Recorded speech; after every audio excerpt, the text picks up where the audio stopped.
Good morning, just after 6, Robert and Erin, 101.7 FM at 710 KEEL, and down yonder at the other end of the gopher-shaped broadcast table, lots of local news. Erin's got that coming up next. Good news on the graduation front. We'll talk about that. Some ethics fines for local politicians and a bit of a shakeup at City Hall. Not a bit of a shakeup. This is pretty big. This is one of those that as the morning rolls on, we need to get people to, not off the record, but anonymously tell you what they think. The ones in the know. Oh, I've got some of those already. Really? Oh, yeah. First segment? Yeah. Fletcher in sports, traffic, and weather. It's all coming up this hour, and it's right here on KEEL.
KEEL Morning Report, now on 101.7 FM and 710 KEEL.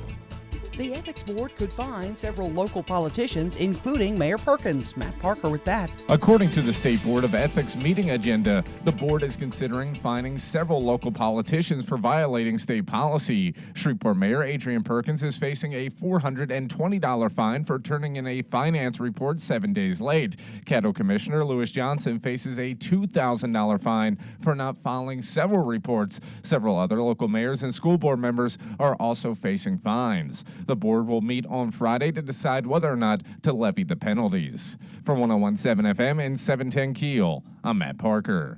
LSU Health has broken ground on a brand new $56 million facility. Currently, the school only handles a small number of students, but the new facility will be able to accommodate up to 150 students initially, with space to expand. The new campus will also feature surgery suites, a 500-seat auditorium, classrooms, and a wellness center for physicians and residents. Governor John Bel Edwards announces a huge new partnership in an effort to solidify Shreveport-Bossier as a hub for cyber innovation. The governor announcing a new cyber center will be established at Bossier Parish Community College in partnership with Cybint. CIC and its partners are building that pipeline of cyber professionals who are capable of filling critical, high-demand cyber positions all across the state for years to come. Cybint is an Israeli-based global leader in cyber technology and will help provide training for jobs in the cyber community. While the new Cybint Center will be located at BIPSI, other universities like Louisiana Tech, LSUS, and Grambling will also play a role. Graduation rates are up across the state. More students than ever graduated. In 2018, the rate was 81.4%, up from 78% the year before. Locally, Caddo's rate grew by 7% and is now in the top 10 districts in the state for growth.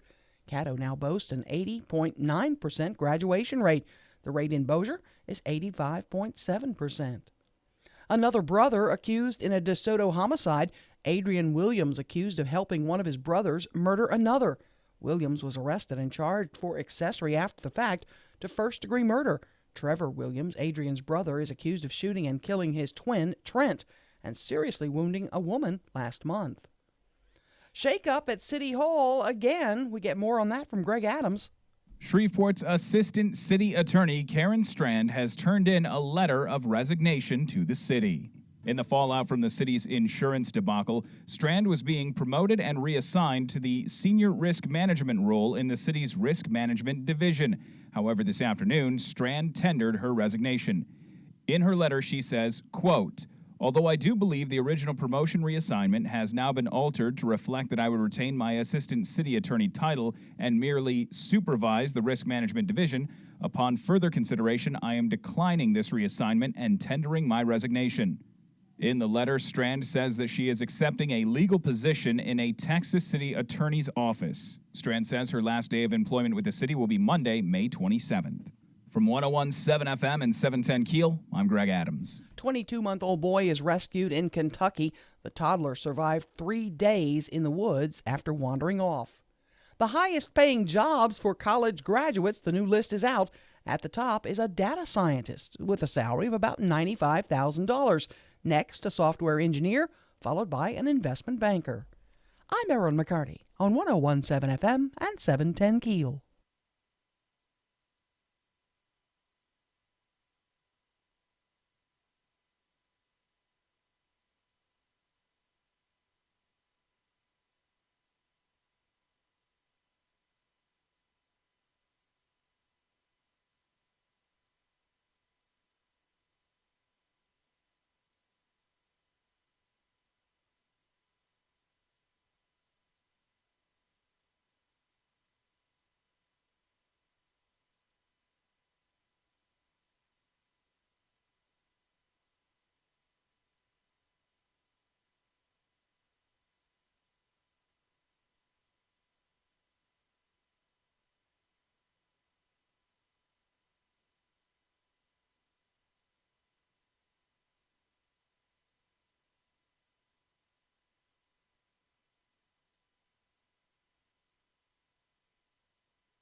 One 101.7 FM and 710 KEEL, and traffic starting off for Thursday. Here's Ruben. Looks like I-220's got it all clear for your early morning drive to work, but look out later on this morning for some traffic delays on 3132 eastbound near I-49.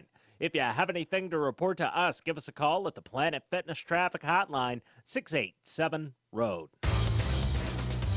Dry weather, warm temperatures here to finish out the business week. Chance for thunderstorms Saturday and into Saturday night, and then back to dry weather Sunday. Sunny skies today, 88. Mid-60s tonight, mostly sunny skies for Friday, 88 again tomorrow afternoon. Storms Saturday. I'm meteorologist Ken Boone at the Weather Channel.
The most amazing thing What did you say yesterday? On a daily basis, she butchers the great American songbook. Yeah, that's a direct quote. 101.7 FM, 710 Keel, Robert J. Wright and Erin McCarty. The amazing thing is, on Wednesday, she'll come in and butcher Old Town Road by Lil Nas X. Mm-hmm. And then the next day, she's doing Woody Guthrie. This land is your land. What do you think of?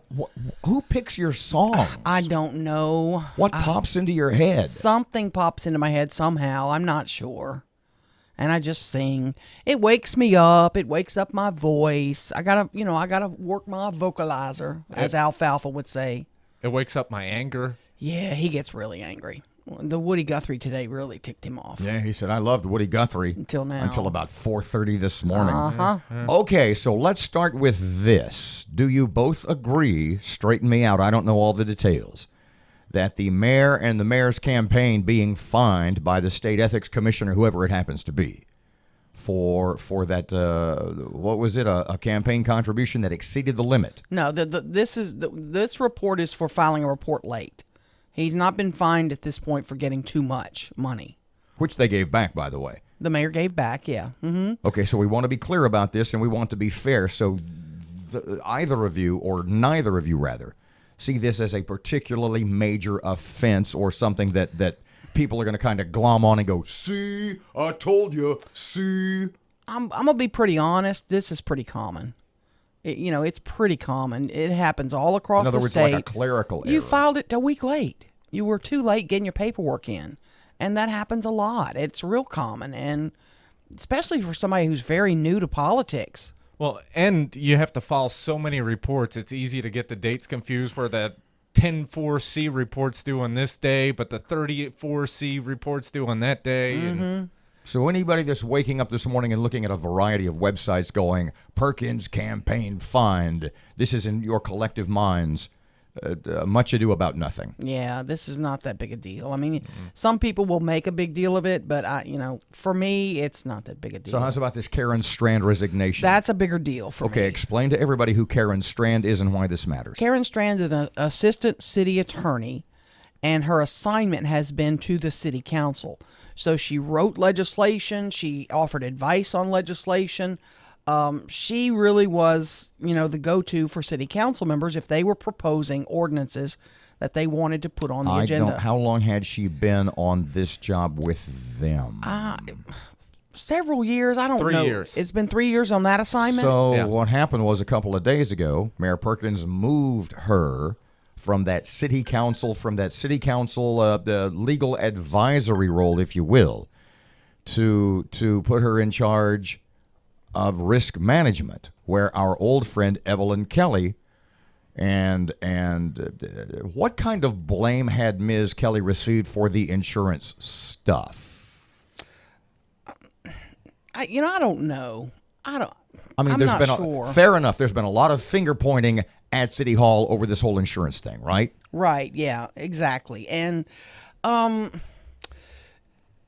point being that Kelly was not replaced. Well, explain to me. He moved Karen Strand from the legal advisory role at City Hall, with City Council, to take over risk management. Yes. Something in which she had no experience. I mean, she never had, other than maybe buying her own auto and home policy. Right. She really... She was an expert at attention to detail, they will say.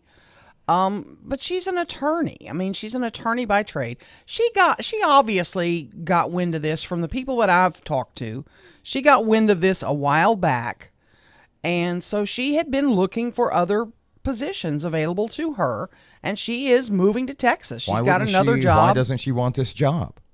Is this is this a protest? Strand has resigned as of yesterday. Yeah. Okay, she gets moved from city council, legal advisory, whatever you want to call it. She's still going to be on the job till May 27th. So my question to you is, in your mind, in the minds of many, and I know you said I've gotten some texts on this, got a little inside info. Well, I can read Karen's letter if you want. My question is, in your mind, in the minds of those who see behind the curtain, is this a resignation of protest? Yeah, let me just read you the first part you said of this. Yeah. Yeah, because let me read you this. You'll hear it. Dear Ms. Creel, she writes. Okay, Makisha Creel is city attorney. Her boss. Thank you for the, in quotes, promotional reassignment. Wait. So she actually put promotional In quotes. in quotes. To become the senior risk manager of the city's risk management division. Although I do believe the original promotional reassignment has now been altered to reflect that I would retain my assistant city attorney title and merely, in quotes, supervise the risk management division. Nonetheless, upon further consideration, I am declining this reassignment and tendering my resignation. It goes on, the letter goes on, but, they were trying to cloak it in a promotion. What were they? And she didn't buy it. What were they trying to cloak?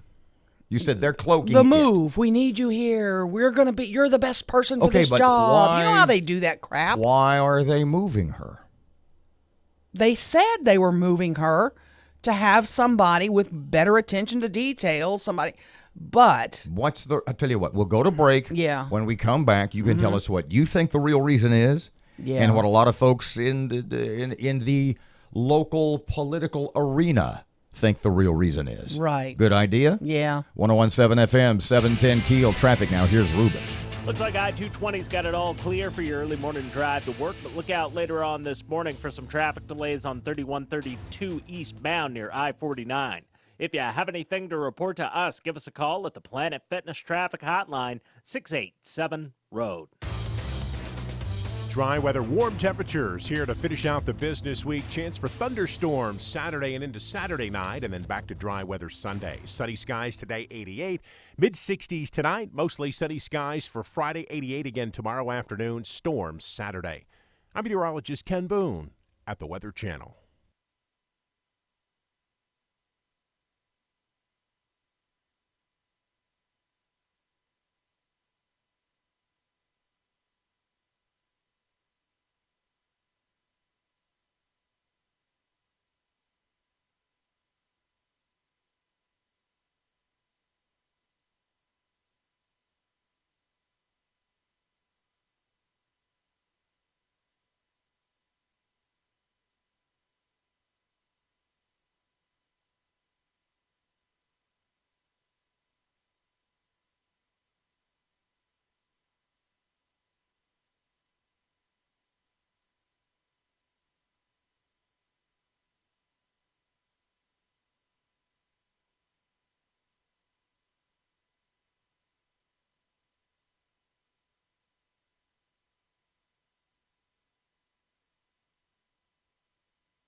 FM 710 Keel. Here's Fletch. Good morning from the sports desk of 1130 The Tiger. This is Tim Fletcher. The PGA Championship gets underway this morning at Bethpage Black in New York.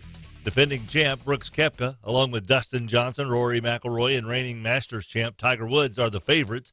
Calvary alum and former LSU All-American Sam Burns teed off just before 6 this morning. The LSU golf team, featuring Bird alum Philip Barbary and Calvary grad Nathan Johnson, advanced to the NCAA Championship in Fayetteville next week by finishing 5th at the regional in Palo Alto, California.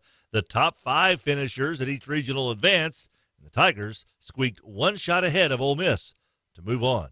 Big baseball series to close out the regular season in college baseball for LSU, Louisiana Tech, and Northwestern State. The Demons face league-leading Sam Houston State on the road, more than likely needing a series win to qualify for the Southland Conference Tournament.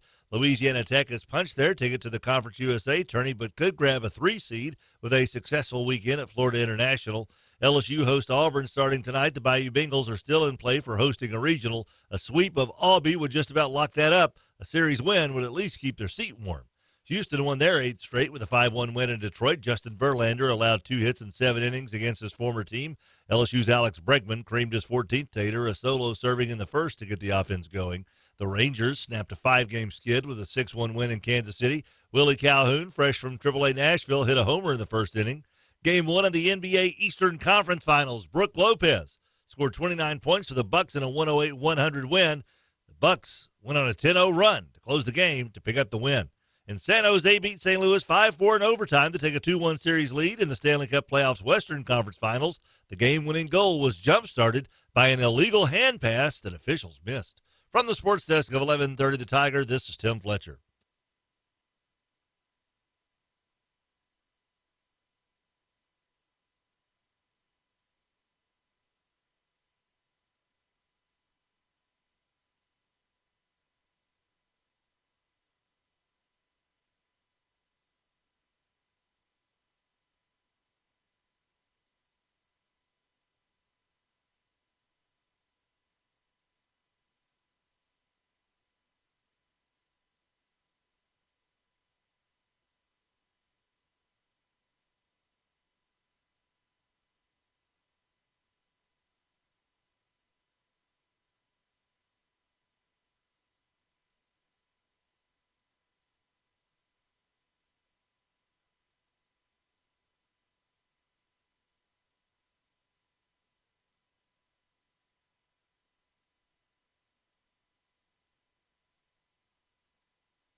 .101.7 FM, 710 Keel, Robert and Erin, Jack Spring Electric Shockbuster button so far unused. Oh, that clock's ticking. It's big, it's red, it's untouched. Go figure. Okay, so Karen Strand is the young woman who was the, for lack of a better term, legal advisor for the Shreveport City Council. Right. She has been shifted, moved, transferred. No, she's not, because she refused it. She was shifted, The moved, plan was to transferred to the what's it called, risk management position, to senior risk manager. not to replace Evelyn Kelly, No. who was sort of at the heart of all the insurance controversy not so long ago, but to just kind of oversee everything. Yeah. Well, the point that was made by a number of city council people to me off the record, well, not off the record, but just in anonymity, was she doesn't do that. That's not what She's not an insurance specialist. Not to demean Strand by any means. No. But what they were saying was, why this move? Why is the mayor moving her to this position? That's not her area of expertise. Evidently, Ms. Strand agrees. And look, you read her letter of resignation a couple of seconds ago. I'm going to put the full letter at keelnews.com. It's almost so you as can go though read she it. refers to the term transfer or Promotional, promotion, yeah. tongue-in-cheek, almost She like, does. you've got to be freaking kidding me. Yeah. So you said a couple of seconds ago. Did you misspeak when you said a couple of seconds ago, they are cloaking the trend? You said, you used that word. What are they trying to hide? What you've heard from people yesterday. Do you have those texts off the record, in anonymity, in front of you? People are saying that the mayor wants a little bit more control of how ordinances are written and a little bit more authority over the council. Ms. Strand was, from the people that I'm talking to, she was very independent. She didn't run her ordinances that she was writing, by the mayor's office first. Do you know? She did it for the, that's what I'm told. I don't know it for a fact. That she followed the directives given to her by council members, and the administration was kind of out of the loop. Okay, so let me try. I don't know if that's true or not. So let me try this. But you have heard this from people yes, the know yesterday. And truth be known, to the mayor and his people, if they're listening, that's what you need. You need somebody that's going to be, advising the council, writing the ordinances. And yeah, you want to get copies of them. I get that. This. Hang on but you don't want to try to control who's helping the council. Would it be fair or unfair of me to speculate that that possibly in the mayor's mind, Ms. Strand's loyalty was more to the city council than... Of course. And that was the problem. And the city attorney, Ms. Strand worked for the city attorney who works for the mayor. Have council people implied, did you infer that or did they imply that? Because there is a difference. They imply that. They imply that that the balance of Ms. Strand's loyalties were... What are our chances of getting Ms. Strand? I'll text and see if I can get a hold of her. I don't know if she'll do it or not. But her letter is very, and again, I'm going to put her full letter online at keelnews.com. She's like, thanks, but no thanks. If you missed it in the last... She's raspberrying them. You think so? You think there's a big... Oh, yeah. I got a new job. You still have it in front of you? Yeah, I do. Yeah, so, absolutely. And you know for a fact from sources that this has been... in the wind for a while. Well, you don't have another job in Texas already. If you didn't know, you probably needed to get your resume out there. So this has been brewing for a little while for her to already have a new gig ready to go. So she's been putting feelers out, which tells me she's known things were a little bit rocky. I better get my resume out there. I don't know that this is going to be a great deal. In other words, she wasn't the mayor's pal. Or she wasn't Makisha Creel's pal. That was her direct supervisor. So maybe they weren't seeing eye to eye. I don't know that. And so she got her resume out there and got a new gig. Read the letter. We got time. It's about a 30-second read. Dear Miss Creel. Meaning the city attorney. Mm-hmm. Thank you for the, quote, promotional reassignment to become the senior risk manager of the city's risk management division, although I do believe the original promotional reassignment has now been altered to reflect that I would retain my assistant city attorney title and merely, quote, supervise the risk management division. Nonetheless, upon further consideration, I'm declining this reassignment and tendering my resignation. It goes on to say, I'm accepting a legal position in a Texas city attorney's office that will afford me the promotion and salary commensurate with my knowledge and experience. And probably no insurance. Making the decision to leave Shreveport was initially a difficult one, but nonetheless a necessary decision to ensure my success and further development of my municipal law career. So far, she ain't talking, right? We'll see what we can do. I don't know. We'll see. We'll see if I can wrangle her up. 1017, wrangle her up? Yeah. Wow. I'm a good wrangler. That was nice. Looking for 8 when they pull that gate. 1017 FM, 710 Keel. Here's Ruben. Looks like I-220's got it all clear for your early morning drive to work, but look out later on this morning for some traffic delays on 3132 eastbound near I-49. If you have anything to report to us, give us a call at the Planet Fitness Traffic Hotline, 687-ROAD. Dry weather, warm temperatures here to finish out the business week. Chance for thunderstorms Saturday and into Saturday night, and then back to dry weather Sunday. Sunny skies today, 88. Mid-60s tonight, mostly sunny skies for Friday, 88 again tomorrow afternoon. Storms Saturday.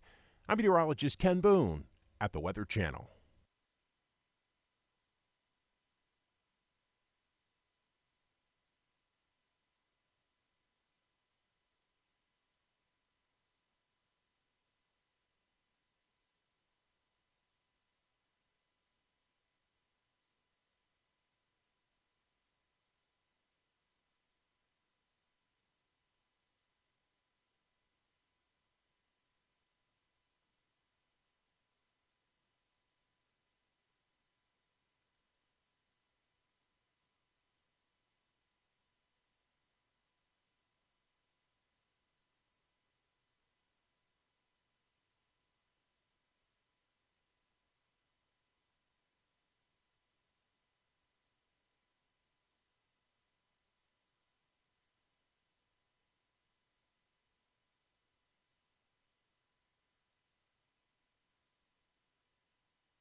of information.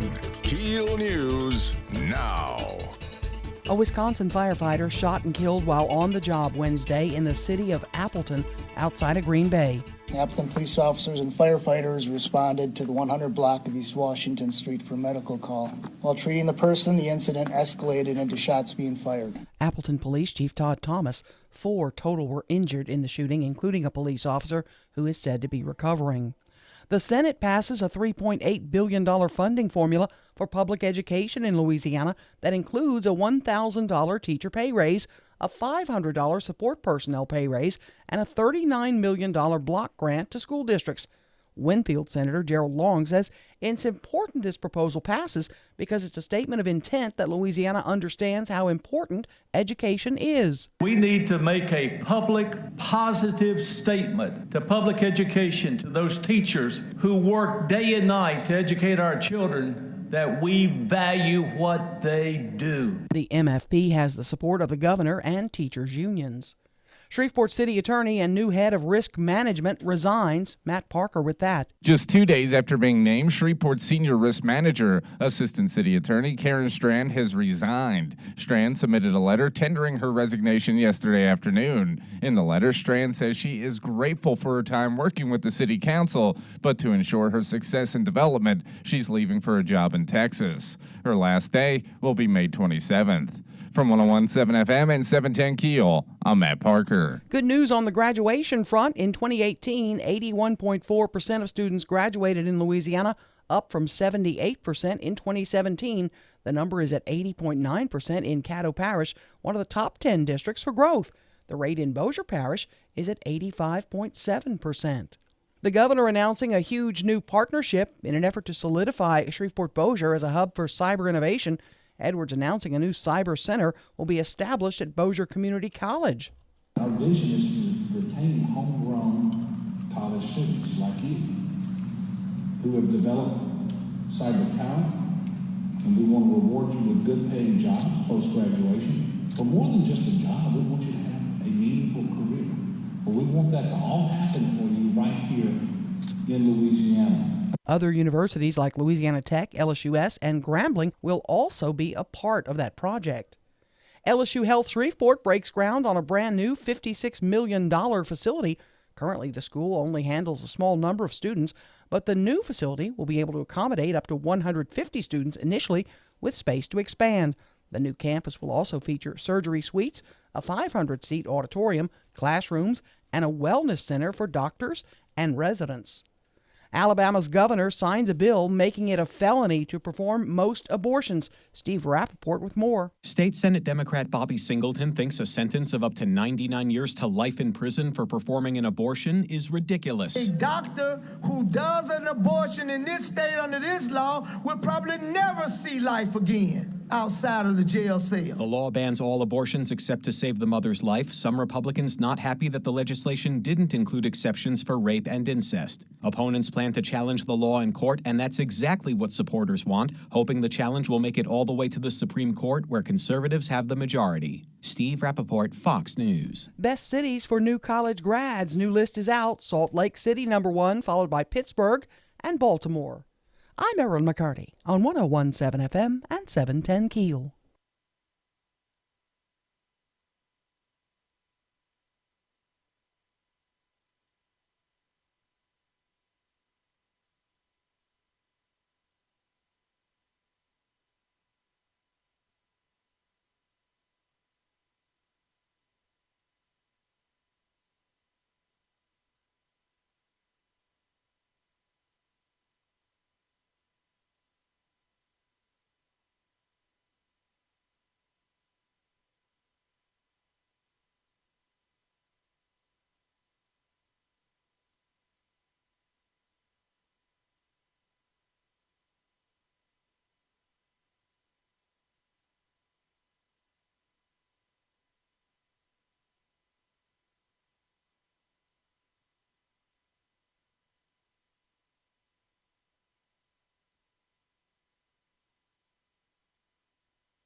1017 FM, 710 Keel. Robert J. Wright and Erin McCarty. Erin's on the phone chatting down the other end. Okay, I could have phrased that better. I meant nothing anatomical. Is this for later? Probably not. No. Oh, is this for off the air? Yeah, probably. Yeah. Is it somebody coming to your bunco? I don't acknowledge who comes to my bunco. It's anonymous. What happens yeah. at bunco stays Yeah. at bunco. Oh God. Yeah. No. Thank God. We have been discussing over the last 4 or 5 or 6 months. Not only the legalization of sport, not fantasy sports, but real, honest-to-goodness sports gambling. Like betting on the Saints to beat the Cowboys. Yeah, exactly. Okay. And the number of states that it's become legal in and what the possibility is here in Louisiana. And my brother and I were talking yesterday at golf, and he pointed me toward an article. And I know that Matt thinks that sports gambling would be a great idea. Me too. And this was something, I am totally naive in the ways of gambling at any level. It's gambling. Stop calling it gaming. From the blackjack game at whatever casino to you calling your bookie and making a bet. Yeah. Morning, Vito. But I didn't know about this. And this is what the professional leagues are doing in any number of states where it has recently become legal.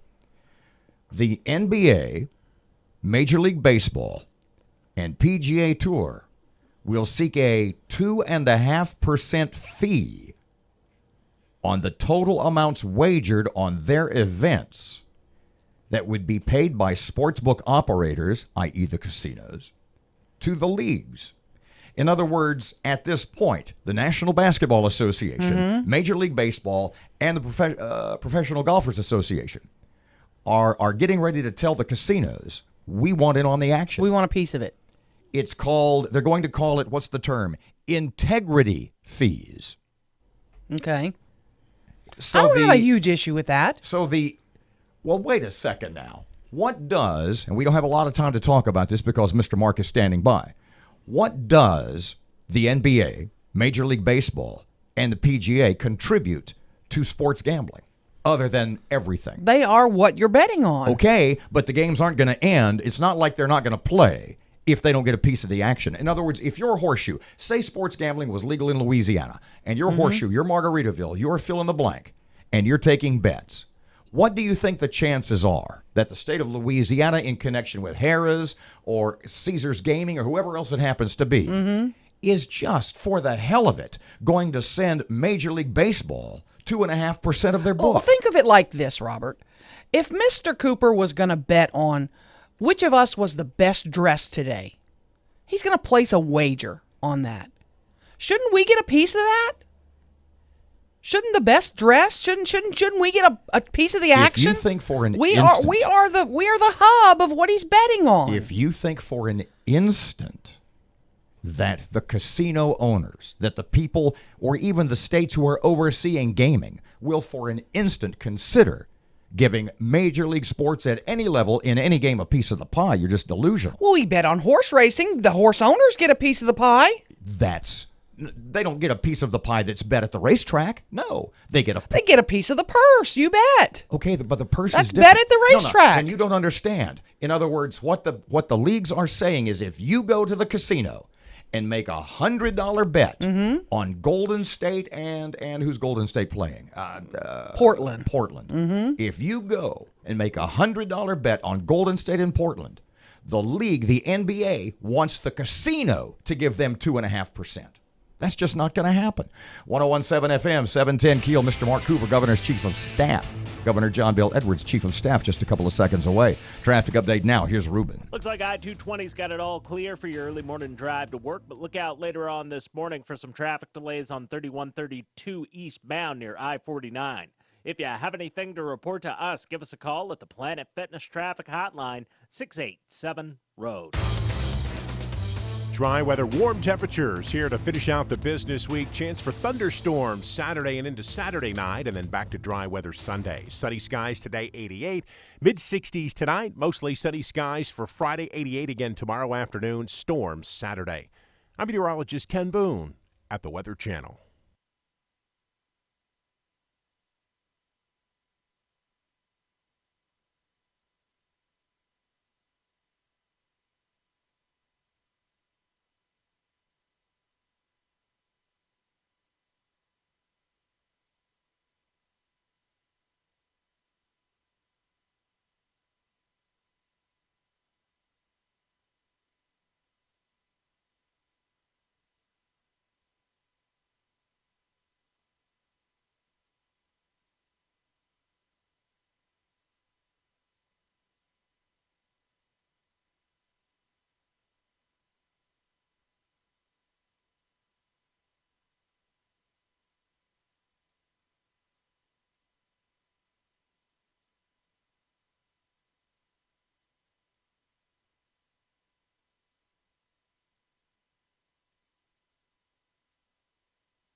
101.7 FM, 710 Keel. Robert J. Wright and Erin McCarty. Keel app, a free download presented by Office Furniture Source. Mr. Mark Cooper is Governor John Bel Edwards' chief of staff. And you went to Parkway, too. I did. Holy cow, man. Well, we discussed this off the air.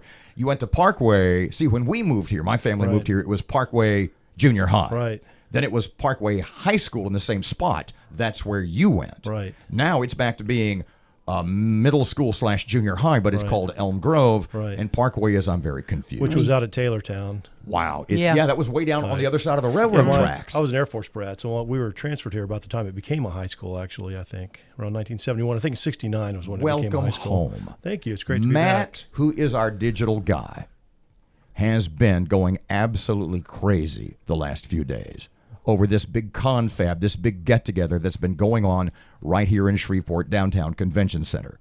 And then I come in this morning and he says, "This is even more incredible." I said, "What?" I'm just gonna lay it out all for you, just unroll the rug and let you go. Right. And now he's talking about there's this big Israeli company, digital company, that's going to, you take it from there, fill everybody in on what happened at the cybersecurity conference this week. Right. And about this Israeli company, Matt is so goofy about. Right. Well, I know you had Craig Spahn on. I believe it was on Monday or Tuesday. So he's much smarter than I am, by the way.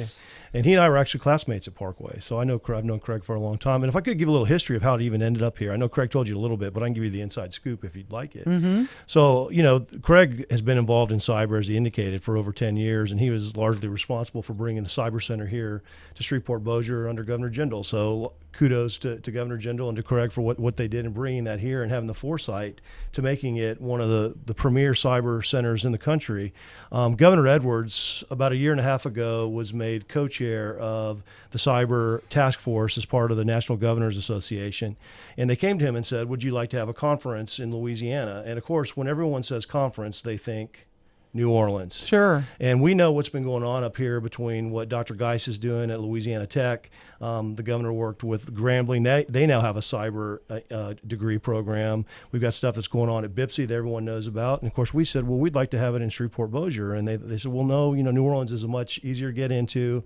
But we said, no, we'd like to have it in Shreveport-Bossier. So it was kind of a push, but they finally agreed. And let me just tell you that it has been an incredible conference. They have had record attendance. They had over 150 more than they normally do. And just so you know, this conference in the past was held in the Silicon Valley in San Jose. Another time it was held right outside of D.C. They've had all 50 states plus some of the territories. The National Governors Association, they have two major conferences every year that not all the governors, because what I'm going to tell you is never do they ever get all 50 states. And that's what they've been talking about. And the governor talked about that yesterday. So this is like a first for them. So they're all over the top. So as far as the success of that conference, I mean, we're very happy. And the city, both Shreveport and Bossier, really put their best foot forward. Well, tell us about this Cybint, though, because that's going to be big for our city. It is going to be. And let me just say, because that's just an example, I think, of what we're going to start seeing. And all the announcements that were made yesterday, including, the new off-ramp off of I-20, that's going to actually connect Barksdale with the Cyber Innovation Center, because we've got 2,400 acres out there that Craig has there at that Cyber Innovation Center. So the hope is that companies will see that, and what's going on at Barksdale, that now you have a connection that will be easy to get from Barksdale to that Cyber Innovation Center. So companies like that will say, wait a minute, this could be a mini version of the Silicon Valley out in California, which is what the governor's been talking about, which I'm sure, Matt, you're excited about. And that's what we're looking at. But that was actually a result of the trip that the governor took to Israel last October. He met that company, and they came and they saw what we're doing here. So that's an online program, and it's for those 4 universities I think I heard you all mention earlier, between Grambling, Louisiana Tech, LSU. Tied in with basically all the universities in this part of the state. Right, and it's just one of many companies, but they see what we're doing here. They see it as an opportunity. It's not creating any additional jobs, but it's making an opportunity to train additional students in a different way. But I think it's the first example of what we hope will be additional companies looking at what we're doing here. And again, we had 50 states, over 400 people from both private sector, government, nonprofits here seeing what we're doing and have an opportunity to put our best foot forward. We had a panel yesterday. We had Dr. Geis. We had Dr. Gall from Grambling. We had others. Craig was on this panel. I mean, I afterwards, 'cause when you have these panels, we're all kind of tied in, and you think, well, Sure. Is Rhode Island really concerned about what's going on in Louisiana? They were all blown away about what we're doing here, and hearing from them all the different the infrastructure, the technology, the education system. They were all very excited. So we hope. Are we ahead of the game? That's what. Yes, we are. We are ahead of the game. And how far ahead? I think we're a lead. And I know that we're a leader internationally. And I had a conversation last night. We had a reception out at the stage. And by the way, that was fantastic. It's Silver Star, yeah. This is Silver Star. Right. But it's called the stage, though, right? Mm-hmm. The stage at Silver Star. It blew people away. They really rolled out the red carpet. They thought they were in New Orleans the way that was wow. being run. But there were all the states were there, Homeland Security advisors from all the states. And I was talking to the person from New Jersey, and he was saying, well, Louisiana's with New Jersey, and what was the other state he was talking about? I think it was Minnesota. So, yes, we're one of the leaders. And what these conferences do, you talk about best practices so you can compare yourselves, and they get to see what we're doing, we get to see what they're doing, and then we can learn from that and implement that in our states. But to answer your question, yes, we are a leader. Is it going to eventually translate into a lot more jobs?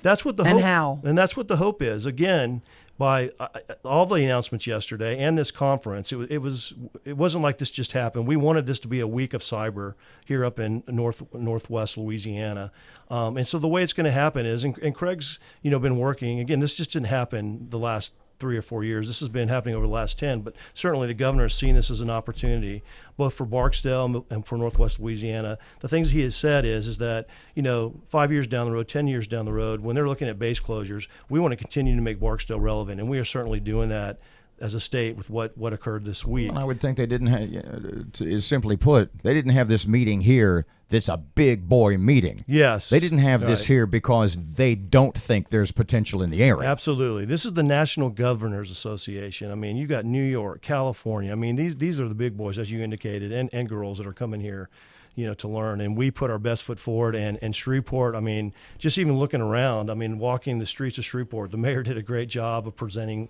the city. So we were very proud of the end product, and we heard nothing but positive from both the NGA too. They were blown away as well, and so it was great. When you think of Silicon Valley and those others where this is a hub really is there. What can we do? What can we do from here? In other words, what's the next move? To make it keep growing? Well, I think we all need to keep focused.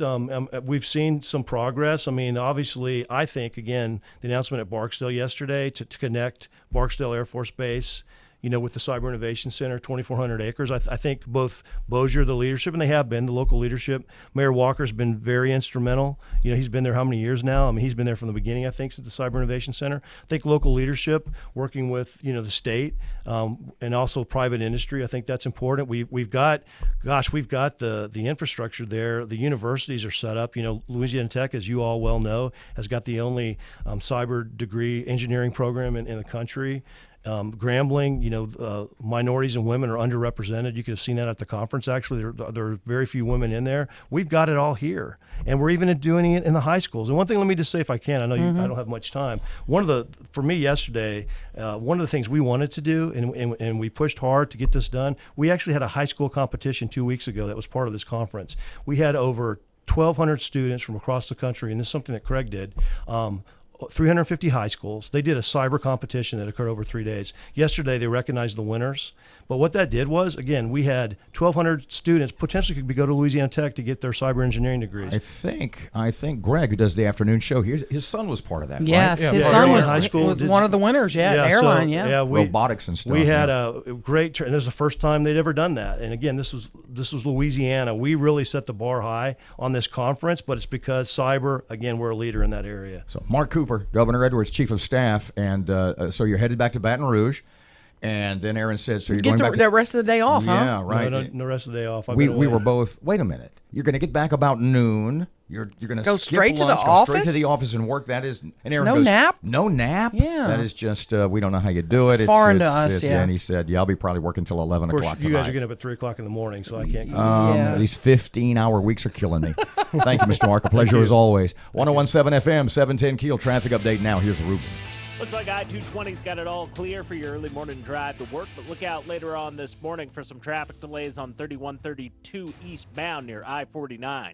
If you have anything to report to us, give us a call at the Planet Fitness Traffic Hotline, 687-ROAD. Dry weather, warm temperatures here to finish out the business week. Chance for thunderstorms Saturday and into Saturday night, and then back to dry weather Sunday. Sunny skies today, 88. Mid-60s tonight, mostly sunny skies for Friday, 88 again tomorrow afternoon. Storms Saturday. I'm meteorologist Ken Boone at the Weather Channel.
Robert J. Wright, Erin McCarty, 1017 FM and 710 KEEL.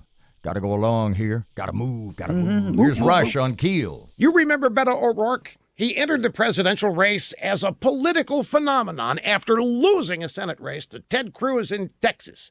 He was known for leaping on tables in a single bound to address big crowds.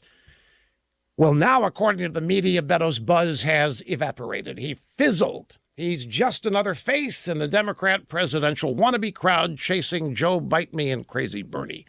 But Beto has a plan, folks. For the last few weeks, he's deliberately entered a quiet period, same kind of quiet period he entered after losing to Cruz. It's a self-imposed timeout.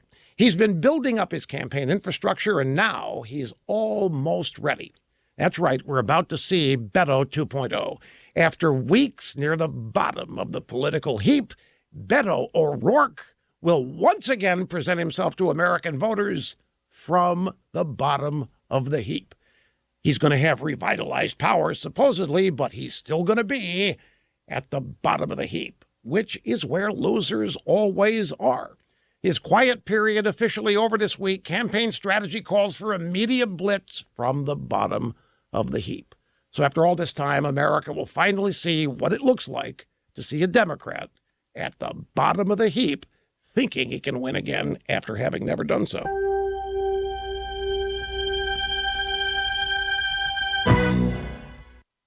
Hey folks, spring means it's time to get your land into shape, and that's why you should demo a tractor from my good friends at Mahindra. Their tractors are tough, they're reliable, easy to operate, fuel efficient, powerful, and backed by a 7-year limited powertrain warranty. And during the Mahindra demo and drive sale, you can get up to $2,500 in cash back and savings on an Emax 20S HST with implement. That's more tractor for your money. Plus, Mahindra has a great family-owned dealer network who can answer all your questions. Learn more about Mahindra's demo and drive sale at MahindraUSA.com for purchase of Emax 20S HST now through June 30th, 2019. Visit your dealer or go to MahindraUSA.com.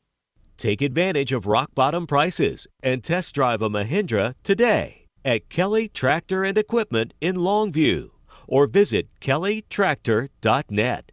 That's kellytractor.net.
Keeping an eye right now on some slow-moving traffic on Greenwood Road near Hearn Avenue. And we have some traffic delays on East Texas Street near Hamilton Road in Bossier City.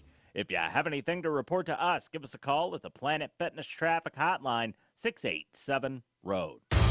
KEEL Weather Channel forecast. Great day again today. Sunny and warm. Mid-80s at 67 at KEEL. Breaking news and trending talk. This is 101.7 FM and 710 KEEL. KEEL, Shreveport.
Just after 7 o'clock, Robert and Erin. It's 101.7 FM and 710 KEEL. And Miss Erin has local news up next. Little shake-up at City Hall. We'll talk more about that. Graduation rates hitting some pretty good numbers. And the highest-paying jobs for college grads might surprise you. Matt seems to be on kind of a roll here. Mm-hmm. He's getting kudos from all over. Yeah, I don't know what's wrong with everybody. One source of praise is Lieutenant Governor Billy Nungesser, who joins us in, 7:10, 7:15, right? Somewhere in there.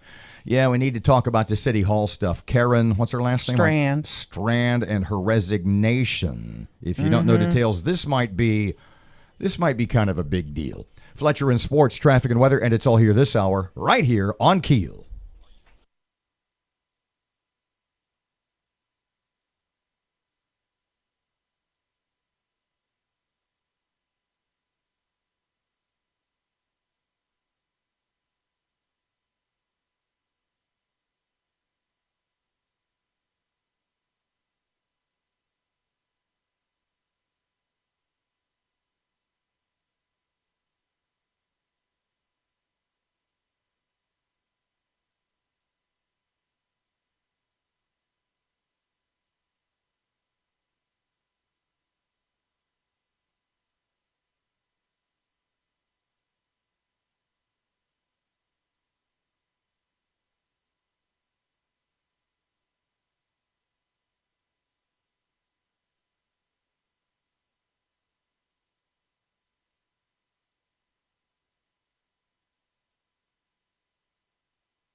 KEEL Morning Report. Now on 1017 FM and 710 KEEL. Shreveport City Attorney and new head of risk management resigns. Matt Parker with that. Just 2 days after being named Shreveport Senior Risk Manager, Assistant City Attorney Karen Strand has resigned. Strand submitted a letter tendering her resignation yesterday afternoon. In the letter, Strand says she is grateful for her time working with the City Council, but to ensure her success and development, she's leaving for a job in Texas. Her last day will be May 27th. From 1017 FM and 710 KEEL, I'm Matt Parker. Ethics Board could fine several local politicians, including the mayor. According to the State Board of Ethics agenda, the board is considering fining several local politicians for violating policy. Mayor Adrian Perkins facing a $420 fine for turning in a finance report 7 days late. Caddo Commissioner Lewis Johnson facing a $2,000 fine for not filing several reports. Governor John Bel Edwards announcing huge new partnership in an effort to solidify Shreveport-Bossier as a hub for cyber innovation. The governor announcing a new cyber center will be established at Bossier Parish Community College in partnership with Cybint. They are a global cyber education leader that provides training, certifications, and learning solutions across the spectrum of cybersecurity and intelligence. And to be cyber defense ready in today's digital world, it takes people. It takes personnel with the right skills, utilizing the right resources. While the new Cybint Center will be located at Bipsy, other universities like Louisiana Tech, LSUS, and Grambling will also be a part of the project. LSU Health Shreveport breaks ground on a brand new $56 million facility.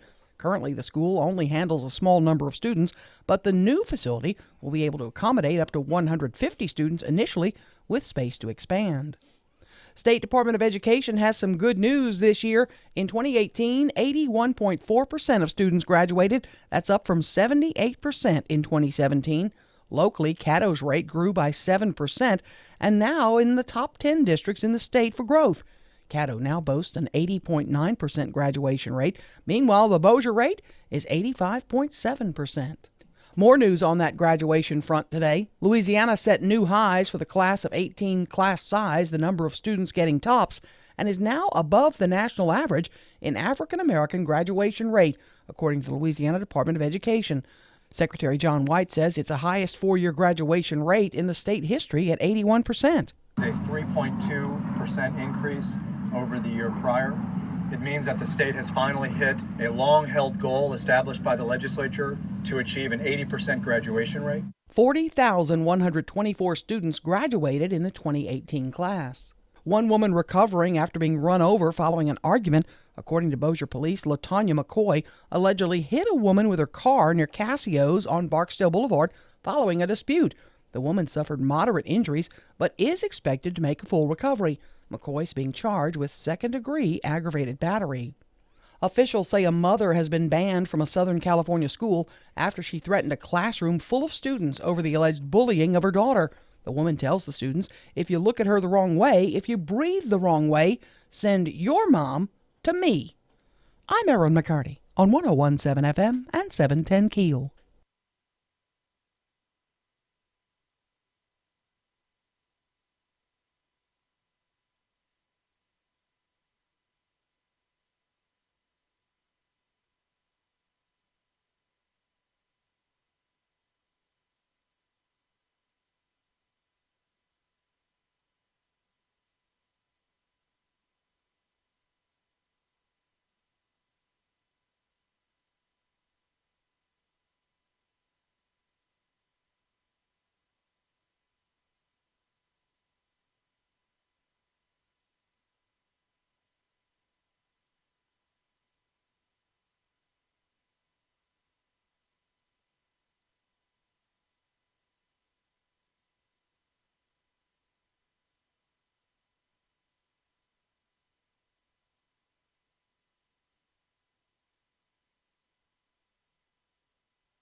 .117 FM 710 KEEL. Traffic update now. Here's Ruben. Keeping an eye right now on some slow-moving traffic on Greenwood Road near Hearn Avenue. And we have some traffic delays on East Texas Street near Hamilton Road in Bossier City. If you have anything to report to us, give us a call at the Planet Fitness Traffic Hotline, 687-2000. road. Dry weather, warm temperatures here to finish out the business week. Chance for thunderstorms Saturday and into Saturday night, and then back to dry weather Sunday. Sunny skies today, 88. Mid-60s tonight, mostly sunny skies for Friday, 88 again tomorrow afternoon. Storms Saturday. I'm meteorologist Ken Boone at the Weather Channel.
.101.7 FM, 710 KEEL. Robert J. Wright and Erin McCarty. KEEL app, a free download presented by Office Furniture Source. Standing by is the Lieutenant Governor of Louisiana, Mr. Billy Nungesser. Mr. Billy, welcome back to KEEL. How are you this morning? Good morning, my friend. How you doing? Well, I think... Billy? Now, hold on a second. Billy, I want to repeat this. Matt mentioned this off the air, but he mentioned it to the lieutenant, to Mr. Billy right here.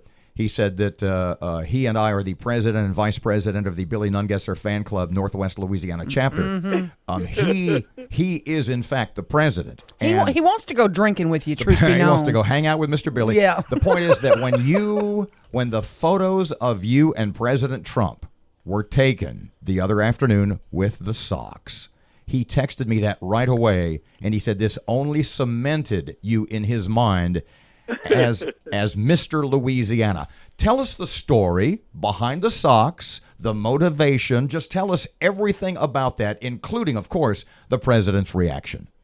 Well, when he came in the campaign for Kennedy, backstage before I went to introduce Steve Scalise, I showed him the Sox. He made me go on stage and show the crowd. So I figured I would wear them and show him again. And right before I showed him the Sox, I said, Mr. President, I need a favor. I said, Sunday night, we've got a finalist in American Idol, and I know you like to tweet. I said, if you could tweet out to America to vote for our guy, I'd appreciate it. And I reminded him that California nor New York voted for him, and that's who we were up against. And he said, Billy, I'll see what I can do. And then I said, I got one other thing to show you, Mr. President. When I showed him to him, he grabbed my arm and said, "You got to show the crowd. You got to show the press." So that thing, as of yesterday morning, was viewed 450 million times. If we would have registered it, we would have made over $2.5 million. Lieutenant Governor Billy Nungesser and his Donald Trump socks. Man, it was an awesome photo. You and the president and everyone. Congratulations. But I got to tell you, as vice president of the fan club, I didn't mean to step on Matt's toes there. You're doing a hell of a job. I don't mind saying so. We are setting tourism records in Louisiana, right? Yeah, listen, it's not only the partners in tourism, it's every worker in the hotel, from the people that serve the food, the drinks. We've got incredible people that treat strangers like family. So it's all of Louisiana that welcomes the world. But yes, we had up to 51.3 million visitors in 2018. We topped the 50 million mark, and they left behind 1.9 billion in taxes that you and I don't have to pay. That's over $1,000 per family, tax savings in Louisiana. And since 2016, we've created 6,700 new jobs in tourism. And this year, by the end of the year, we will have over 100,000 hotel rooms in Louisiana. And that's not just New Orleans. That's all over Louisiana. We're hosting new sporting events. and we're seeing tourism numbers up all over Louisiana. Billy, I'm glad you mentioned that because Mark Cooper was here just a few minutes ago, and he was talking about this big cyber innovation deal the Governors Association brought here, and they really pushed back, he said, on bringing it to Shreveport-Bossier. They really wanted New Orleans. What does our community have to do to win that battle? We don't want to be the stepchild, and people want to come to Louisiana. They always want to come to New Orleans. What are some of the benefits our area can really go out and sell? Well, let me tell you, the casinos are a big draw for people, obviously, but the arts. Let me tell you what it comes down to. We've now got someone that travels the country to all of these conventions where they decide all the states or big cities show up. Well, that person that works in our office is not just – matter of fact, New Orleans has a bigger budget than the state for tourism. They're going to be okay. But his job is to go around and find events that will fit the convention and the hotel size market. For instance, the U.S. Volleyball team Olympic qualifiers are in Shreveport. Mm-hmm. We've got all the ball fields being built in Ruston. So it's our job to find those events that fit that market. And when they come, they're going to meet incredible people, shop, eat great food. They're going to tell their friends and family, and that's how we fill up the tourist people, word of mouth, coming back to Shreveport, North Louisiana. We promoted Mardi Gras for the first time ever outside of Louisiana to the world, other than New Orleans, and the response was incredible. So we're doubling our budget next year to make sure people know that affordable, family-friendly Mardi Gras is all over Louisiana, and we see an incredible market to grow that market with a 5 to 7 hour drive time. People coming to North Louisiana to spend Mardi Gras. We got to talk about Lane Hardy, an American Idol finalist from Livingston Parish. What do we need to do to help Lane? He's one of the final three now, right? Yes, I'll be sending out to all my fellow lieutenant governors, except New York and California, and telling them we don't have the population that those big states have. So I need them to on their Facebook page to help me because it's going to be a battle. Look, he's by far a great kid. I went to the governor's mansion and met him. He's a shy, talented, wonderful representative, ambassador for Louisiana. Everybody can vote 10 times, and we need everyone in Louisiana to vote 10 times. But, let's not forget, we still got a finalist, too, in The Voice. Mm-hmm. And so listen, I tell people there's something in the soil in Louisiana that grows so much talent, whether it's great chefs, musicians, artists, the arts, the culture here. We raise some incredible talent here in Louisiana. Lieutenant Governor Billy Nungesser, love the socks. When's your birthday? January 10th. Okay, I'm going to send you another pair of socks in January, all right? Well, let me tell you, I ordered some socks because I had some friends call. I'm going to bring y'all a pair of socks, and we'll go out and have that drink. Love it. We're down. Hopefully not in that order. Mr. Billy, a pleasure as always. Thank you, sir. Hope to see you soon. Thank you, my friend. God bless y'all. 1017 FM, 710 KEEL traffic update now. Here's Ruben. Keeping an eye right now on some slow-moving traffic on Greenwood Road near Hearn Avenue. And we have some traffic delays on East Texas Street near Hamilton Road in Bossier City. If you have anything to report to us, give us a call at the Planet Fitness Traffic Hotline, 687-ROAD. Dry weather, warm temperatures here to finish out the business week. Chance for thunderstorms Saturday and into Saturday night, and then back to dry weather Sunday. Sunny skies today, 88. Mid-60s tonight, mostly sunny skies for Friday, 88 again tomorrow afternoon. Storms Saturday. I'm meteorologist Ken Boone at the Weather Channel.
101.7 FM, 710 KEEL. Time for sports. Here's Fletch. Good morning from the sports desk of 1130 The Tiger. This is Tim Fletcher. The PGA Championship gets underway this morning at Bethpage Black in New York.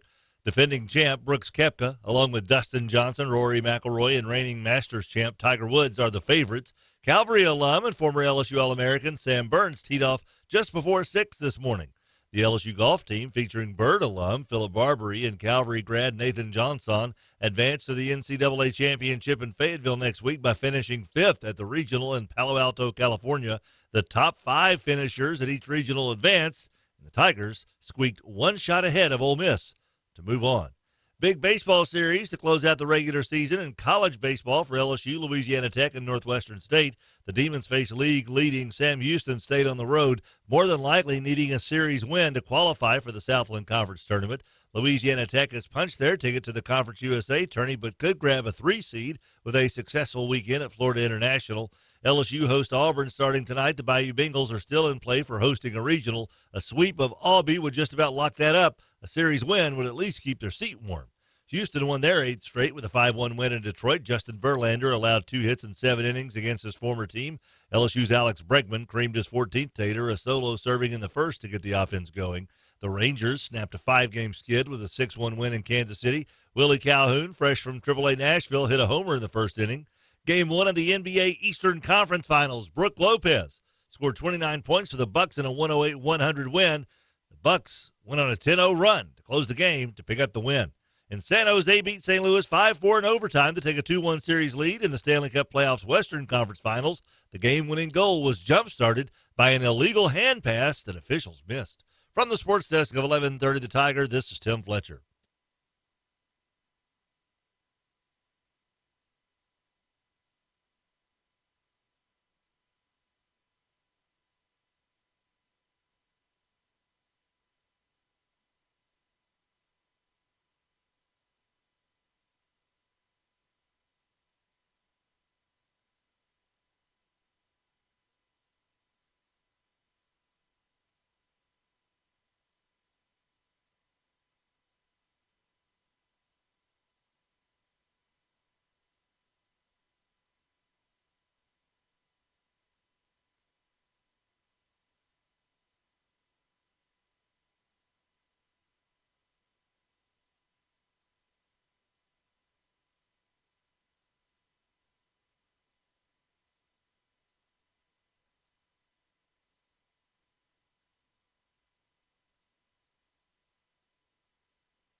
What was that? What?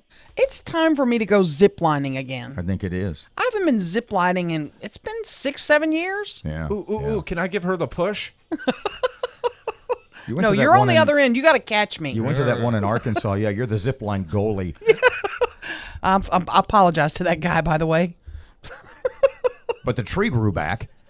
That man hollered. Do you know how loud that man hollered at me? Break, break.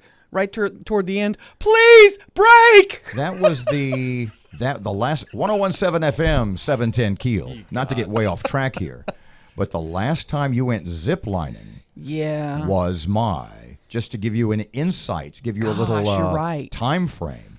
The last day you went ziplining, the last time you went ziplining was my 60th birthday party. Yes. And you didn't make it because you had gone ziplining with your drunken bunco friends. And one of my friends got hurt. Broke a leg or something. Yeah. Yeah, ziplining, yeah. Hit her leg on the... the parachute didn't open. Next thing you know, you're some hospital in Arkansas. We're in some hospital in the middle of Arkansas and waiting for her to get all pretty fixed nice up. veterinarian, though. Yeah.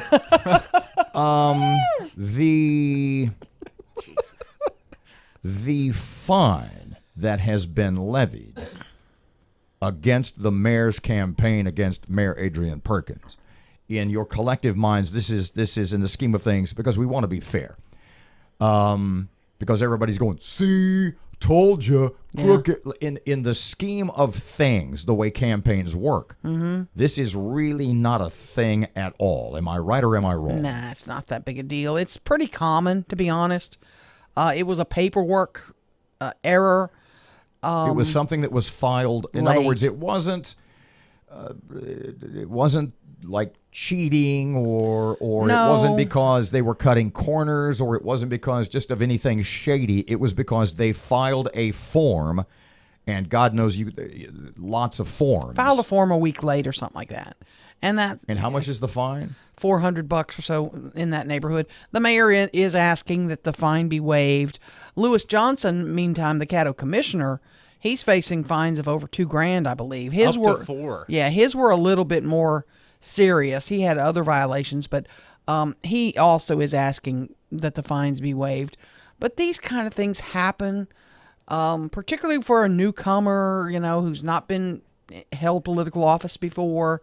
I'm not trying to say it's okay. I'm not trying to give excuses, but it's not that huge of a deal.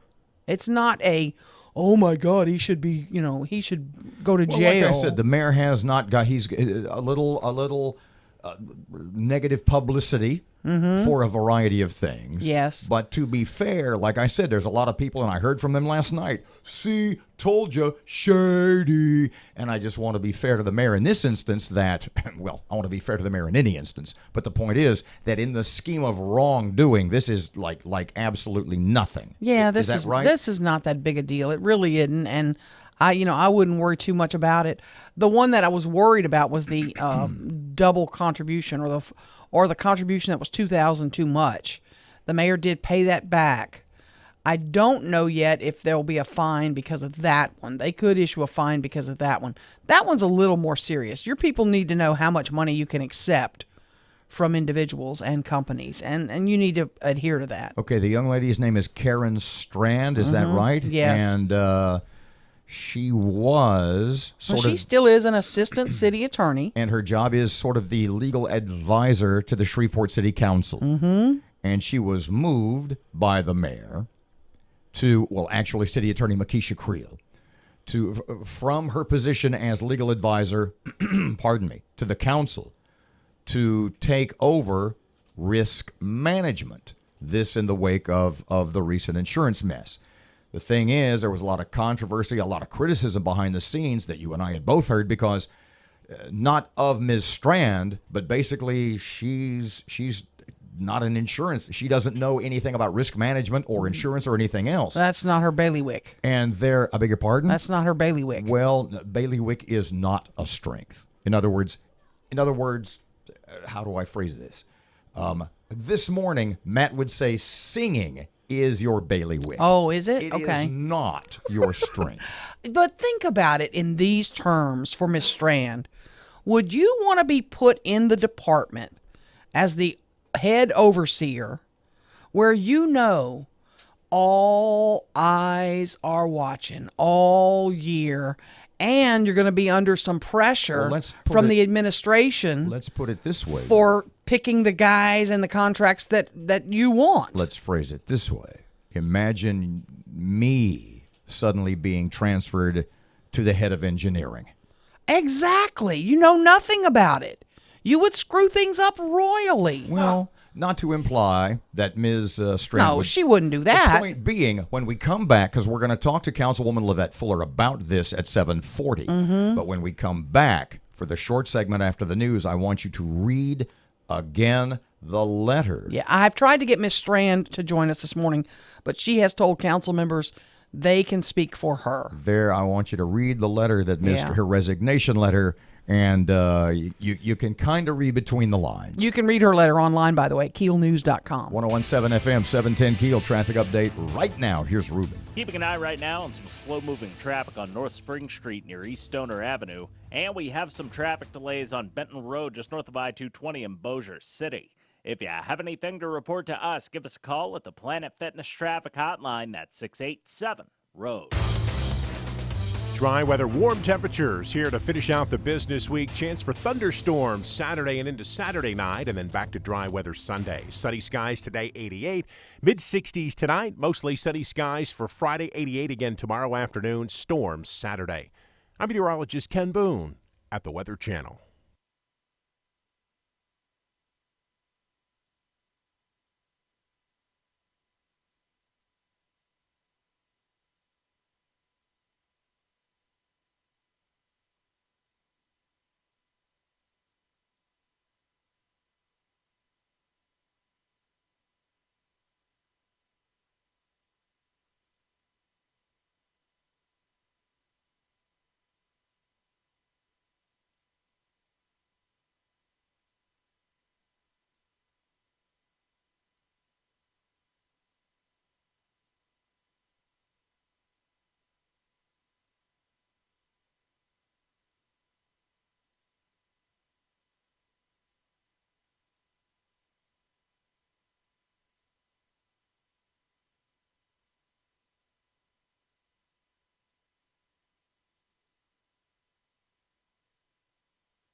Information. KEEL News now. A Wisconsin firefighter shot and killed while on the job Wednesday in the city of Appleton, outside of Green Bay. Appleton police officers and firefighters responded to the 100 block of East Washington Street for a medical call. While treating the person, the incident escalated into shots being fired. Appleton Police Chief Todd Thomas, 4 total were injured in the shooting, including a police officer who is said to be recovering. The Senate passes a $3.8 billion funding formula for public education in Louisiana that includes a $1,000 teacher pay raise, a $500 support personnel pay raise, and a $39 million block grant to school districts. Winfield Senator Gerald Long says it's important this proposal passes because it's a statement of intent that Louisiana understands how important education is. We need to make a public, positive statement to public education, to those teachers who work day and night to educate our children, that we value what they do. The MFP has the support of the governor and teachers' unions. Shreveport City Attorney and new head of risk management resigns. Matt Parker with that. Just 2 days after being named Shreveport Senior Risk Manager, Assistant City Attorney Karen Strand has resigned. Strand submitted a letter tendering her resignation yesterday afternoon. In the letter, Strand says she is grateful for her time working with the City Council, but to ensure her success and development, she's leaving for a job in Texas. Her last day will be May 27th. From 101.7 FM and 710 KEEL, I'm Matt Parker. Good news on the graduation front. In 2018, 81.4% of students graduated in Louisiana, up from 78% in 2017. The number is at 80.9% in Caddo Parish, one of the top 10 districts for growth. The rate in Bossier Parish is at 85.7%. The governor announcing a huge new partnership in an effort to solidify Shreveport-Bossier as a hub for cyber innovation. Edwards announcing a new cyber center will be established at Bossier Community College. Our vision is to retain homegrown college students like you who have developed cyber talent, and we want to reward you with good paying jobs post-graduation. But more than just a job, we want you to have a meaningful career. But we want that to all happen for you right here in Louisiana. Other universities like Louisiana Tech, LSUS, and Grambling will also be a part of that project. LSU Health Shreveport breaks ground on a brand new $56 million facility. Currently, the school only handles a small number of students, but the new facility will be able to accommodate up to 150 students initially, with space to expand. The new campus will also feature surgery suites, a 500-seat auditorium, classrooms, and a wellness center for doctors and residents. Alabama's governor signs a bill making it a felony to perform most abortions. Steve Rappaport with more. State Senate Democrat Bobby Singleton thinks a sentence of up to 99 years to life in prison for performing an abortion is ridiculous. A doctor who does an abortion in this state under this law will probably never see life again outside of the jail cell. The law bans all abortions except to save the mother's life. Some Republicans not happy that the legislation didn't include exceptions for rape and incest. Opponents plan to challenge the law in court, and that's exactly what supporters want, hoping the challenge will make it all the way to the Supreme Court, where conservatives have the majority. Steve Rappaport, Fox News. Best cities for new college grads. New list is out. Salt Lake City, #1, followed by Pittsburgh and Baltimore. I'm Erin McCarty on 101.7 FM and 710 KEEL.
.101.7 FM, 710 KEEL, Robert J. Wright and Erin McCarty. Councilwoman Lavette Fuller, a couple of seconds away. You're getting a lot of texts from people. Mm-hmm. You want to talk about that now? You want to take a short break? We'll go to Lavette, then the other stuff. It doesn't matter. It doesn't matter. I don't know. I don't know what we want to do right now. I'm not sure. I'm waiting on some texts to come back, so. Okay, so you are receiving texts from people, quote unquote, in the know about a recently breaking City Hall story that you're not ready to. I can do it. No. You want to? You want to hold off until 8 o'clock? Let's hold off because I think I may get a response that I want from somebody who was really there. Yeah, from somebody who's in the know. Okay. And look, I get it. I want to have it. I want to have all my. I apologize to listeners if we're being vague. Yeah, but I need all my geese in a row before I do this. I beg your pardon? I need to have all my geese in a row. 101.7 FM, 710 KEEL. If you're watching on video, yes, that's me shaking my head and rolling my eyes and shaking my head. Traffic update, here's Ruben. The intersection at Hearn Avenue and Ford Street's dealing with some slow-moving traffic right now. And we have some traffic delays on Airline Drive just north of Shed Road in Bossier City. If you have anything to report to us, give us a call at the Planet Fitness Traffic Hotline. That's 687-ROAD. Dry weather, warm temperatures here to finish out the business week. Chance for thunderstorms Saturday and into Saturday night, and then back to dry weather Sunday. Sunny skies today, 88. Mid-60s tonight, mostly sunny skies for Friday, 88 again tomorrow afternoon. Storms Saturday. I'm meteorologist Ken Boone at the Weather Channel.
1017 FM, 710 Keel. Robert J. Wright and Erin McCarty.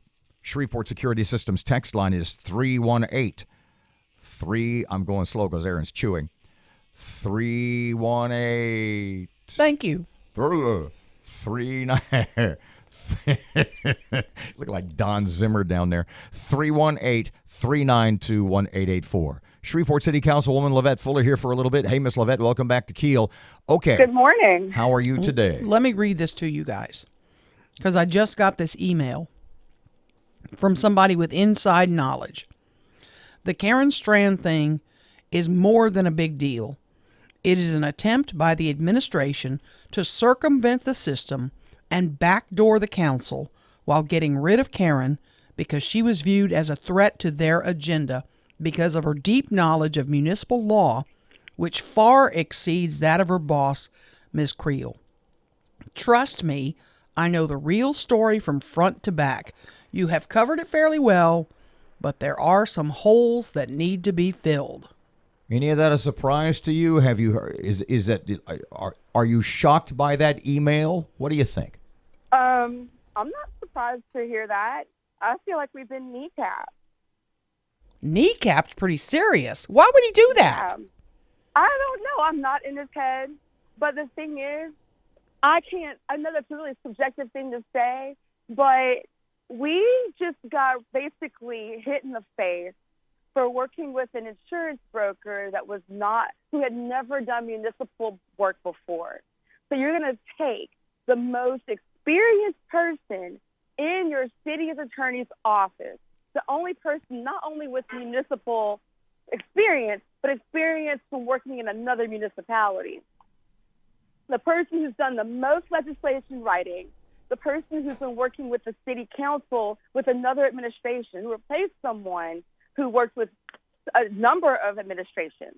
And you're going to move her to do something that she has no experience in when you've already been slapped to work with people in that particular field that had no experience.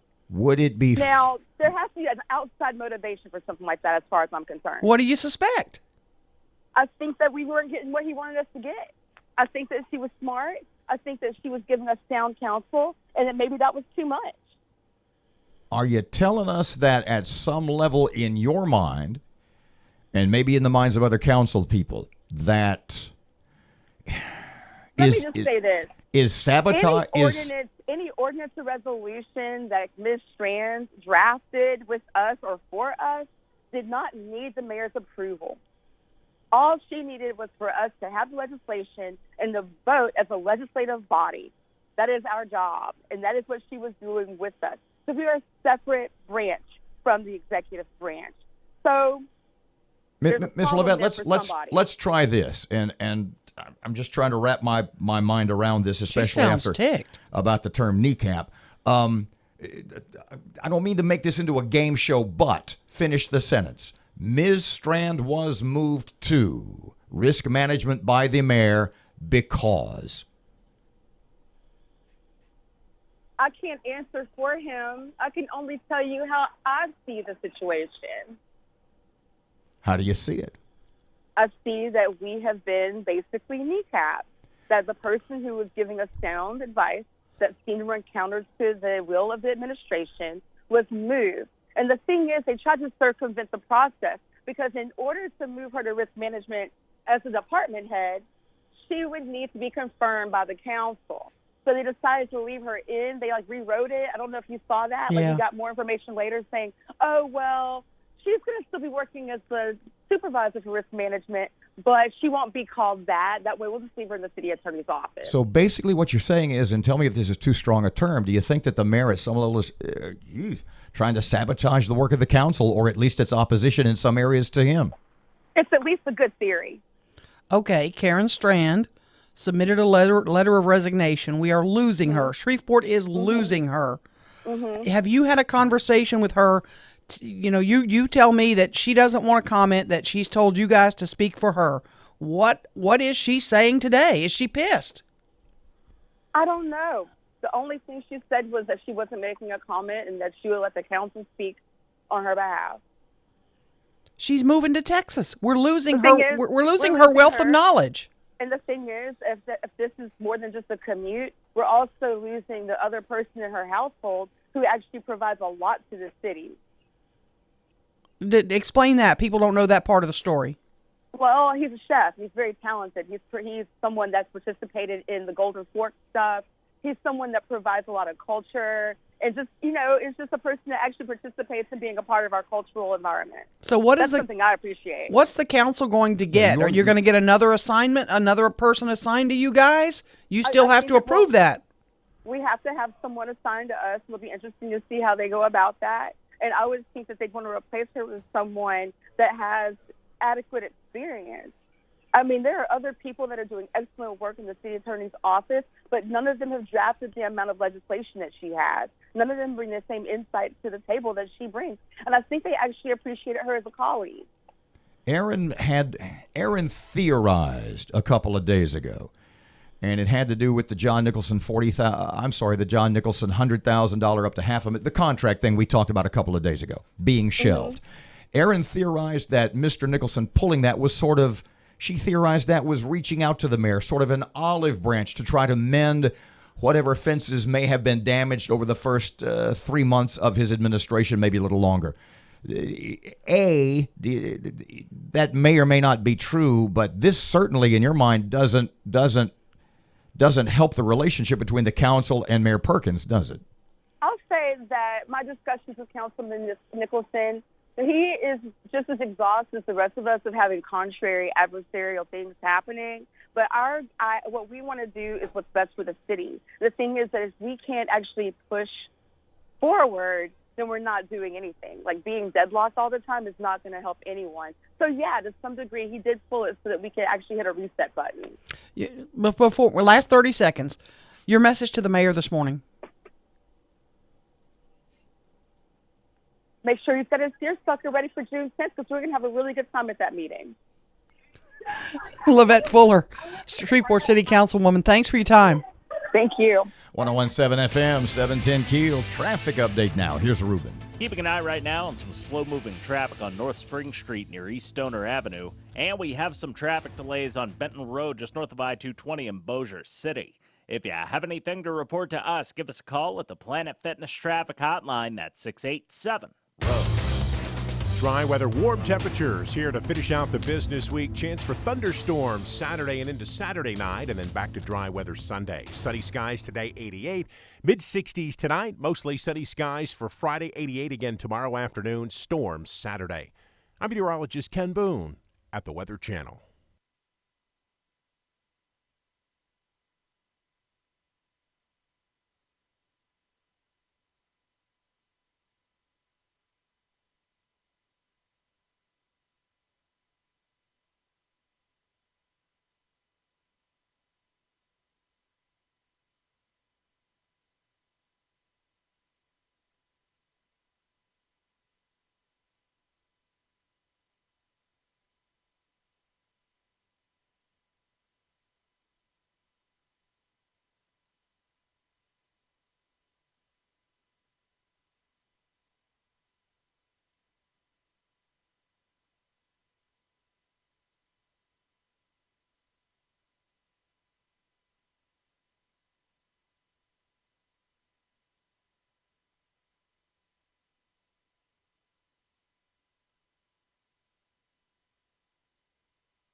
101.7 FM, 710 KEEL Sports Update time now. Here's Fletch. Good morning from the sports desk of 1130 The Tiger. This is Tim Fletcher. The PGA Championship gets underway this morning at Bethpage Black in New York.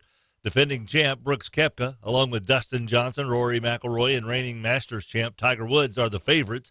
Calvary alum and former LSU All-American Sam Burns teed off just before 6 this morning. The LSU golf team, featuring Bird alum Philip Barbary and Calvary grad Nathan Johnson, advanced to the NCAA Championship in Fayetteville next week by finishing 5th at the regional in Palo Alto, California. The top 5 finishers at each regional advance, and the Tigers squeaked one shot ahead of Ole Miss to move on. Big baseball series to close out the regular season in college baseball for LSU, Louisiana Tech, and Northwestern State. The Demons face league-leading Sam Houston State on the road, more than likely needing a series win to qualify for the Southland Conference Tournament. Louisiana Tech has punched their ticket to the Conference USA tourney, but could grab a 3 seed with a successful weekend at Florida International. LSU host Auburn starting tonight. The Bayou Bengals are still in play for hosting a regional. A sweep of Aubie would just about lock that up. A series win would at least keep their seat warm. Houston won their 8th straight with a 5-1 win in Detroit. Justin Verlander allowed 2 hits in 7 innings against his former team. LSU's Alex Bregman creamed his 14th tater, a solo serving in the first to get the offense going. The Rangers snapped a 5-game skid with a 6-1 win in Kansas City. Willie Calhoun, fresh from AAA Nashville, hit a homer in the first inning. Game 1 of the NBA Eastern Conference Finals, Brook Lopez scored 29 points for the Bucks in a 108-100 win.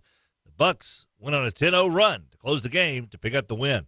And San Jose beat St. Louis 5-4 in overtime to take a 2-1 series lead in the Stanley Cup Playoffs Western Conference Finals. The game-winning goal was jump-started by an illegal hand pass that officials missed. From the sports desk of 1130 The Tiger, this is Tim Fletcher.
.101.7 FM, 710 KEEL. Robert and Erin. KEEL app, a free download presented by Office Furniture Source. App is awesome. AA app, awesome. Yeah. Okay. So Miss Levette said, did I misunderstand? Did she say we got kneecapped? Is that what she said? Did she say we got kneecapped, meaning the city council? Yeah, she said they got kneecapped. I mean, is that the word she used in the responding to your question about the movement of Karen Strand from legal advisor to the city council to take over risk management? Mm-hmm. Did she say we got kneecapped? We got kneecapped. Parky, what did she say? She got kneecapped. That's what she said. That's strong. That's almost, I'm going to punch you in the nose kind of words. That's like saying, so what she was saying, and I certainly wouldn't put words. She was pissed. Well, yeah. And my point is that what she is saying is, tell me if I misinterpret. What she's saying is that it's like the mayor has purposely thrown up a roadblock to stop us from acting legislatively, because this was the woman with the most experience, the most intelligence, who helped us write our legislation, to put our vision, our collective city council vision, to codify it. Yes. And now that person is gone, and she has resigned. Guess what? Former Mayor Ollie Tyler is going to join us this morning. She takes issue with some of the things Mayor Perkins has said about her administration now, and what she time? wants to clear it up. 7:40? Working at 8:10. Oh, 8:10. Sorry, Yeah. a little hour behind. Working here. on that. I'm in the Eastern Time Zone or the Mountain Time Zone. 101.7 FM, 710 Keel. Here's Sean Hannity. Your morning cup of Sean. This is the Sean Hannity Morning Minute. They're putting out a mandate for zero-emission vehicles that will make up all new car sales by 2040. Sponsored by the Democrats, three of the Democrats running for president. And they'll introduce the legislation. Zero emissions vehicles, and only zero emissions vehicles, can be sold by 2040. Okay, when I get a lung full of air this moment, it's 30% more carbon in it than when I was born, Oregon Senator Merkley said. Kamala Harris, Kirsten Gillibrand, Bernie Sanders. This is insane. But it's not one. These are the presidential candidates, not just Ocasio-Cortez. That's a myth. She's just kind of leading the way. The conservative underground meets later today on the Sean Hannity Show. 101.7 FM and 710 Keel. Your home for the newsmakers and all the big stories. Hi, this is Dr. Jim Henderson, President and CEO of the Universities of Louisiana. I love listening to Robert and Erin. They keep us all informed and love listening to Keel. We are Keel. 101.7 FM and 710 Keel. 101.7 FM, 710 Keel. Fox News on the way. Here's traffic. Keeping an eye right now on some slow-moving traffic on North Spring Street near East Stoner Avenue. And we have some traffic delays on Benton Road just north of I-220 in Bossier City. If you have anything to report to us, give us a call at the Planet Fitness Traffic Hotline. That's 687-ROAD. Dry weather, warm temperatures here to finish out the business week. Chance for thunderstorms Saturday and into Saturday night, and then back to dry weather Sunday. Sunny skies today, 88. Mid-60s tonight, mostly sunny skies for Friday, 88 again tomorrow afternoon. Storms Saturday. I'm meteorologist Ken Boone at the Weather Channel. Breaking news and trending talk. This is 101.7 FM and 710 Keel. KEEL, Shreveport.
Just past 8 o'clock, Robert and Erin, 101.7 FM and 710 KEEL. Erin stepped away for a moment, and she took her phone with her. This could be awesome. What's coming up in news, kid? Record graduation rates. We'll be talking about that. Big changes at the Risk Management Office again. And the Ethics Board could find some local politicos. Yeah. We're sort of, Erin's working hard on this. I can't really tell you. But former Mayor Ollie Tyler joins us at 8:10 or at 8:40. Which of those two times is it? At 8:10. That's going to be very interesting because I think she will say some things that contrast with statements made by our current mayor. Fletcher in sports, traffic, and weather. It's all coming up this hour, and it's right here on KEEL.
The KEEL Morning Report, now on 101.7 FM and 710 KEEL.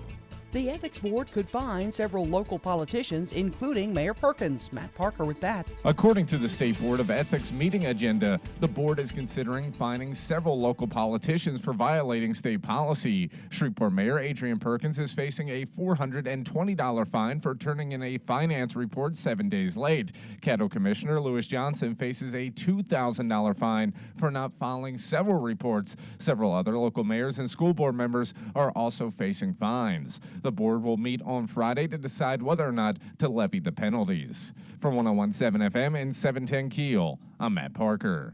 LSU Health has broken ground on a brand new $56 million facility. Currently, the school only handles a small number of students, but the new facility will be able to accommodate up to 150 students initially, with space to expand. The new campus will also feature surgery suites, a 500-seat auditorium, classrooms, and a wellness center for physicians and residents. Governor John Bel Edwards announces a huge new partnership in an effort to solidify Shreveport-Bossier as a hub for cyber innovation.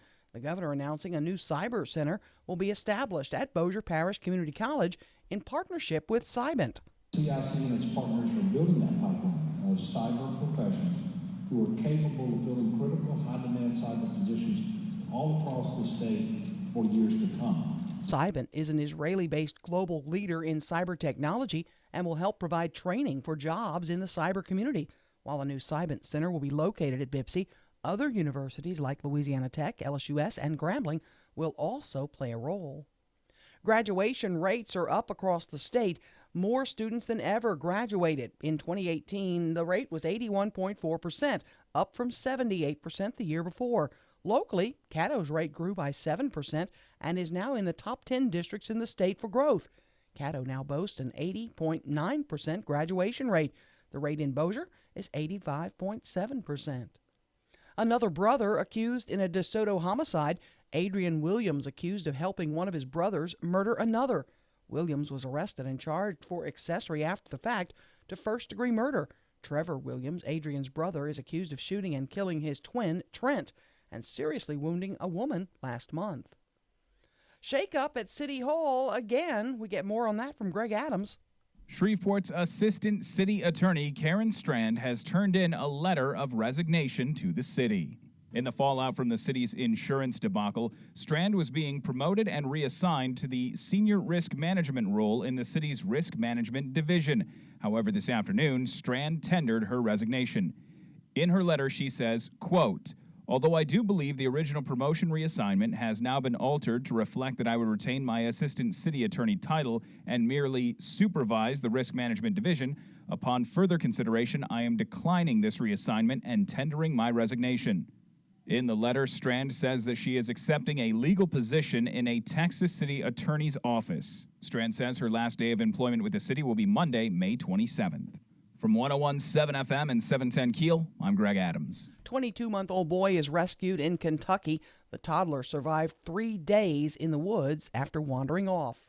The highest-paying jobs for college graduates, the new list is out. At the top is a data scientist with a salary of about $95,000. Next, a software engineer, followed by an investment banker. I'm Erin McCarty on 101.7 FM and 710 KEEL.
.7 FM and 710 KEEL. Traffic time. Ruben's here. Still keeping an eye on some heavy backed up traffic on I-20 westbound. It's backed up from Spring and Market past Airline Drive right now. And we have some traffic delays on Benton Road just north of I-220 in Bossier City.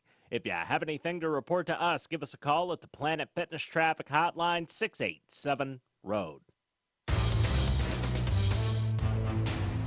Dry weather, warm temperatures here to finish out the business week. Chance for thunderstorms Saturday and into Saturday night, and then back to dry weather Sunday. Sunny skies today, 88.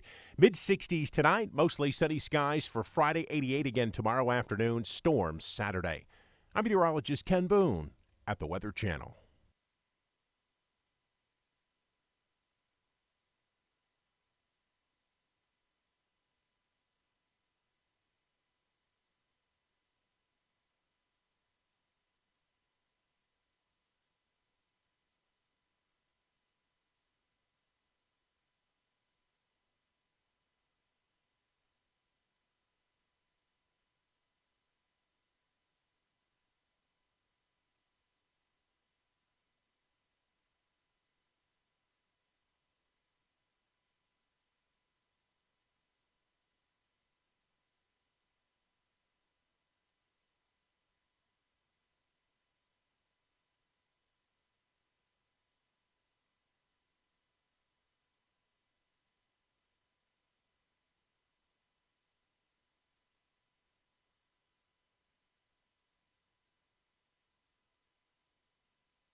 .7 FM, 710 KEEL. Robert J. Wright and Erin McCarty. As always, that KEEL app, a free download from Office Furniture Source.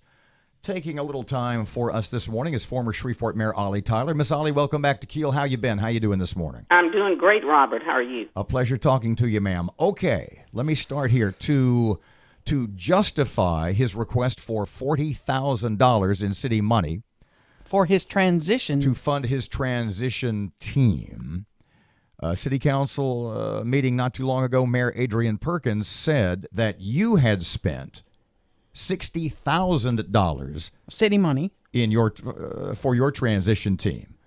Is that true? That is untrue. In fact, I want you to verify what I'm saying. If you will call my two co-chairs from my transition team, Attorney Tom Arsenault, Attorney Reggie Abrams, they can verify what I'm telling you. We spent $0 of city money to do my little transition team. And we met several times.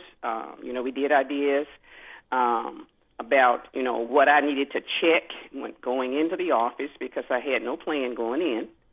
And, we met several times. How much was spent of private money? What was the total price tag? There was no private money spent. We only drank coffee we met at, different offices. So from the transition team. So no real cost. So where do you cost where at do you all. think Mayor Perkins came up with the $60,000 number and why? I have no idea. I was told that he looked to see what was spent on my strategic plan of action that I did with my staff, because I did hire a consultant months later after I finished meeting with my transition team. I did hire a consultant to do facilitation with my department heads to ensure that we had the right goals for every department, and to make sure that they were measurable with metrics, and to make sure that we had activities that aligned with the goals and the metrics. So maybe that's what he's talking about. Was that about $60,000? I don't know. I'm going to check the numbers, and the reason reason I'm saying that is because a lot of information put out there has been so inaccurately done until I'm bothered by it. And now I'm a private citizen. I don't want my name, slandered and people putting misinformation out there. We spent $0 on transition with my transition team. I would like for you all to call these folks. I will. You also say you take issue with some of the information put out there with regard to campaign contributions. Can you clear that up? Let me tell you, Channel 3, Jerry May reported that there seemed to have been, I think the title was something like Pay to Play at City Hall. Mm-hmm. And I think it originated when Mayor Perkins may have gotten a contribution from one of the companies, and it was too much, and, there was an ethics violation. And, probably he didn't know. I don't know, because that could happen. But then he went into who made contributions to candidates and how many contracts they got. Okay, mm-hmm. And I saw that. I never looked at anything when in terms of contributions when contracts was awarded to companies. He gave, and I decided to go back and check because it bothered me that he put me in the mix. He did. He put me in the mix. Belt Construction, and I want you to check this also. Belt Construction was one that got a lot of work, and because the law, afforded them that opportunity. It's a Texarkana company. Yes, and let me tell you, Belt Construction gave me $0 in contribution in my campaign in 2014. The owner of the company too, not in his name? There was nothing given to me from Belt Construction. Okay. I had my treasurer to go back and check it. I don't know about the man. He said Belt Construction. Okay. And so I decided. I said, I don't do stuff like that. I mean, that's just not what I do. I follow the law. Whoever applied for and whoever bidded on contracts, if they had the lowest bid. And I don't even get into the process for contracts. I just want, I need the public to know that I've always done things honestly. I'm going to say something here too, because I was on that A&E committee, had a few meetings. Never once did the mayor No. ask me or No. encourage me to pick a certain contractor? No, ma'am. Miss I never Holly, did that with you all. I never did that with any staff member, and you can talk to any staff member.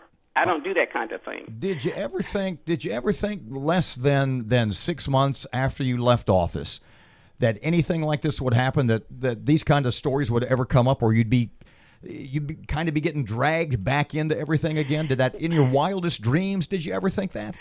No, I didn't. I take people for what they are. I just thought that, even a reporter would do his homework and report all of the facts. Belt Construction gave me $0 in 2014. And I need to call Mr. Avalone because I was on his show last night and I didn't have all those facts, but something told me, and I guess it was probably God told me, you need to check those facts because I never looked at who got contracts until the contracts got to my desk for me to sign. I never tried to influence the A&E committee. I never tried to influence anybody because I don't look at who give me contributions. I made it clear from day one, don't give me a contribution if you expect me to do something illegal, unethical, or immoral. Did you actually have those conversations with some contractors? Not with contractors, just with people who met with me. And, like when you do fundraisers, sure, and people come to your fundraisers, I had that conversation. Mm-hmm. I'd always say, I don't do favoritism when it comes to running the business and serving people. Are you worried this mayor does? I don't know, Erin, and I don't want to be judgmental. I'm not going to do to this mayor what I think has been done to me, okay? I would never put somebody out there without having the facts, and I would never say anything. But if you ask me something and I know it for a fact, I will tell you. I don't know what he's doing. All I can tell you is I know what I didn't do. I never looked at giving contracts to people who made contributions to me because I let the process work. And when if Belt Construction got lots of money from contracts, it's because they got it legally. And they did the bidding. They got the lowest bid. I never talked to any of you all. I never even came to an A&E committee meeting, Right. And I never talked to anybody on that committee about looking at who get contracts. That is not something I did. Ms. Tyler, can I ask you something that Sure. you may not want to answer? The insurance mess, you know a lot about it. You know a lot about how it's done. Mm-hmm. You had to sit back and watch. Yes, ma'am. What are your thoughts? What is your opinion of how that was handled? My opinion is that it was mishandled. Okay? Mm-hmm.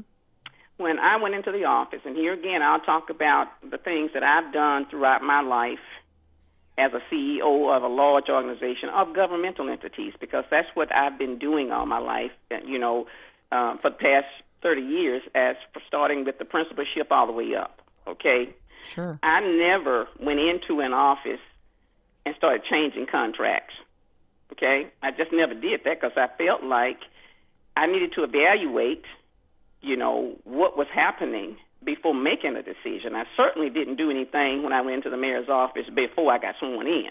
All I did was work and get all information I could get and try to make sure that I had enough information to hit the ground running. And Erin and Robert, I never had an inaugural ball. I never did any of that. I didn't have time to do a ball. Mm-hmm.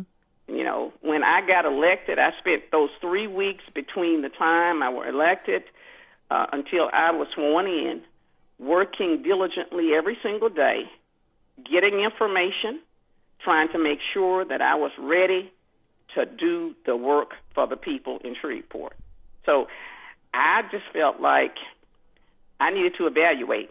I didn't move anybody when I went in there. I made sure that I had a chance to evaluate people. Yeah, you sound a smidge angry. I know we're running over time. You sound a smidge angry that you're drawn back into this. I'm not angry.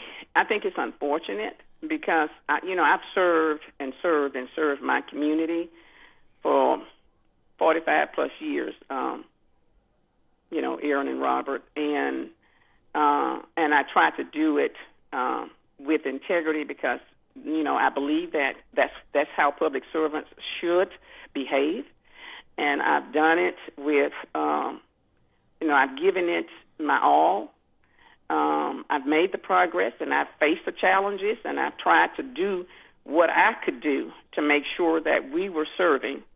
And to get me dragged back into something with untruth facts, I'm not angry. I'm concerned that we have people who don't care about other people to the point that they're willing to give out misinformation. I mean, that's been done with me. Yeah. And so I'm checking even the figures that Channel 3 put out there, and that's when I started doing that last night. I go, I cannot believe that he didn't call me to even ask me to respond, because I could have gotten that information. You know, what I've learned, though, over the years is that when people say things in social media or on television or any media outlet, check the facts first. Because today, sometimes people just don't check the facts, and they put stuff out there to get a good story.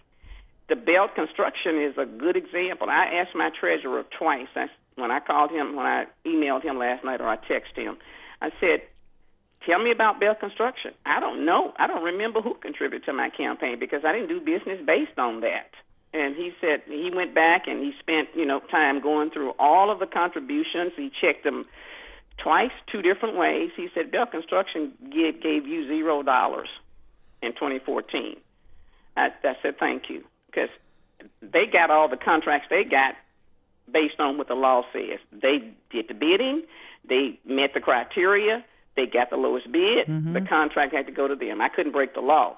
Now, in 2018, he said, they did give you money, but that's the year I lost, okay? Right. They had already gotten the work. Gotcha. So that shows that I had no cronyism at all taking place in my office, Erin and Robert. So that concerned me, that a report was put out there. It was almost like slandering my name, and that's wrong. Former Mayor Ollie Tyler, thank you so much for joining us this morning. Don't be a stranger. Okay, well, I will not. You all just... if I can ever do anything to assist you, please let me know. Okay, come by, drop by anytime, and thank you for joining us today. Thank you all so much for having me. 101.7 FM, 710 Keel. Traffic update now. Here's Ruben. Still keeping an eye on some heavy backed up traffic on I-20 westbound. It's backed up from Spring and Market past Airline Drive right now. And we have some traffic delays on Benton Road just north of I-220 in Bossier City. If you have anything to report to us, give us a call at the Planet Fitness Traffic Hotline, 687-ROAD. Dry weather, warm temperatures here to finish out the business week. Chance for thunderstorms Saturday and into Saturday night, and then back to dry weather Sunday. Sunny skies today, 88. Mid-60s tonight, mostly sunny skies for Friday, 88 again tomorrow afternoon. Storms Saturday. I'm meteorologist Ken Boone at the Weather Channel.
.17 FM, 710 Keel Sports Update time. Here's Fletch. Good morning from the sports desk of 1130 The Tiger. This is Tim Fletcher. The PGA Championship gets underway this morning at Bethpage Black in New York, Defending champ Brooks Koepka, along with Dustin Johnson, Rory McIlroy, and reigning Masters champ Tiger Woods are the favorites. Calvary alum and former LSU All-American Sam Burns teed off just before 6 this morning. The LSU golf team, featuring Bird alum Philip Barbary and Calvary grad Nathan Johnson, advanced to the NCAA championship in Fayetteville next week by finishing 5th at the regional in Palo Alto, California. The top 5 finishers at each regional advance, and the Tigers squeaked one shot ahead of Ole Miss to move on. Big baseball series to close out the regular season in college baseball for LSU, Louisiana Tech, and Northwestern State. The Demons face league-leading Sam Houston State on the road, more than likely needing a series win to qualify for the Southland Conference Tournament. Louisiana Tech has punched their ticket to the Conference USA tourney, but could grab a 3 seed with a successful weekend at Florida International. LSU hosts Auburn starting tonight. The Bayou Bengals are still in play for hosting a regional. A sweep of Aubie would just about lock that up. A series win would at least keep their seat warm. Houston won their 8th straight with a 5-1 win in Detroit. Justin Verlander allowed 2 hits in 7 innings against his former team. LSU's Alex Bregman creamed his 14th tater, a solo serving in the first to get the offense going. The Rangers snapped a 5-game skid with a 6-1 win in Kansas City. Willie Calhoun, fresh from AAA Nashville, hit a homer in the first inning. Game 1 of the NBA Eastern Conference Finals, Brook Lopez scored 29 points for the Bucks in a 108-100 win. The Bucks went on a 10-0 run to close the game to pick up the win. And San Jose beat St. Louis 5-4 in overtime to take a 2-1 series lead in the Stanley Cup Playoffs Western Conference Finals. The game-winning goal was jump-started by an illegal hand pass that officials missed. From the sports desk of 1130 The Tiger, this is Tim Fletcher. Hey, Robert here once again for Louisiana Coin and Jewelry on Line Avenue. May is a huge month for, well, parties and anniversaries, but more than anything else for graduation. And for that graduate in your life, that person that you want to give the gift that they will not only remember but keep for a lifetime. No place better than Louisiana Coin and Jewelry. They've got everything. Well, let me just run down their list of items in which they specialize. Diamond jewelry, diamond stud earrings, diamond crosses, pendant rings, tennis bracelets, gemstones. They are the area's only Kendra Scott boutique.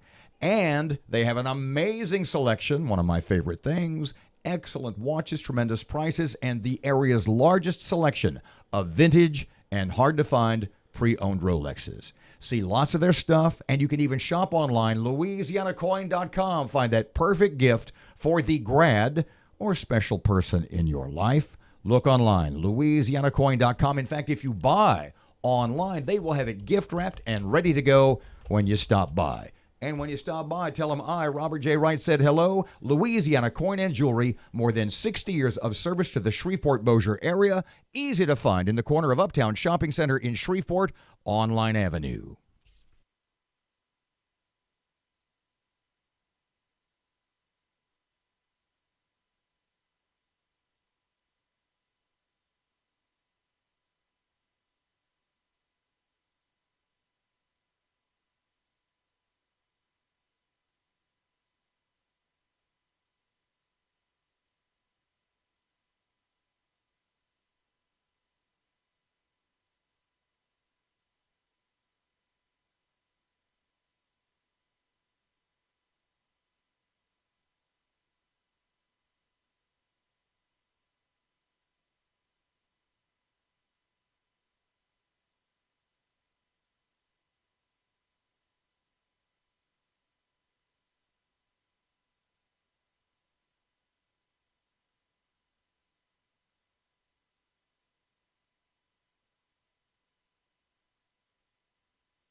Information.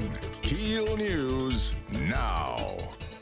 A Wisconsin firefighter shot and killed while on the job Wednesday in the city of Appleton outside of Green Bay.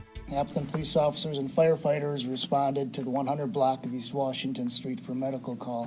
While treating the person, the incident escalated into shots being fired. Appleton Police Chief Todd Thomas, 4 total were injured in the shooting, including a police officer who is said to be recovering. The Senate passes a $3.8 billion funding formula for public education in Louisiana that includes a $1,000 teacher pay raise, a $500 support personnel pay raise, and a $39 million block grant to school districts.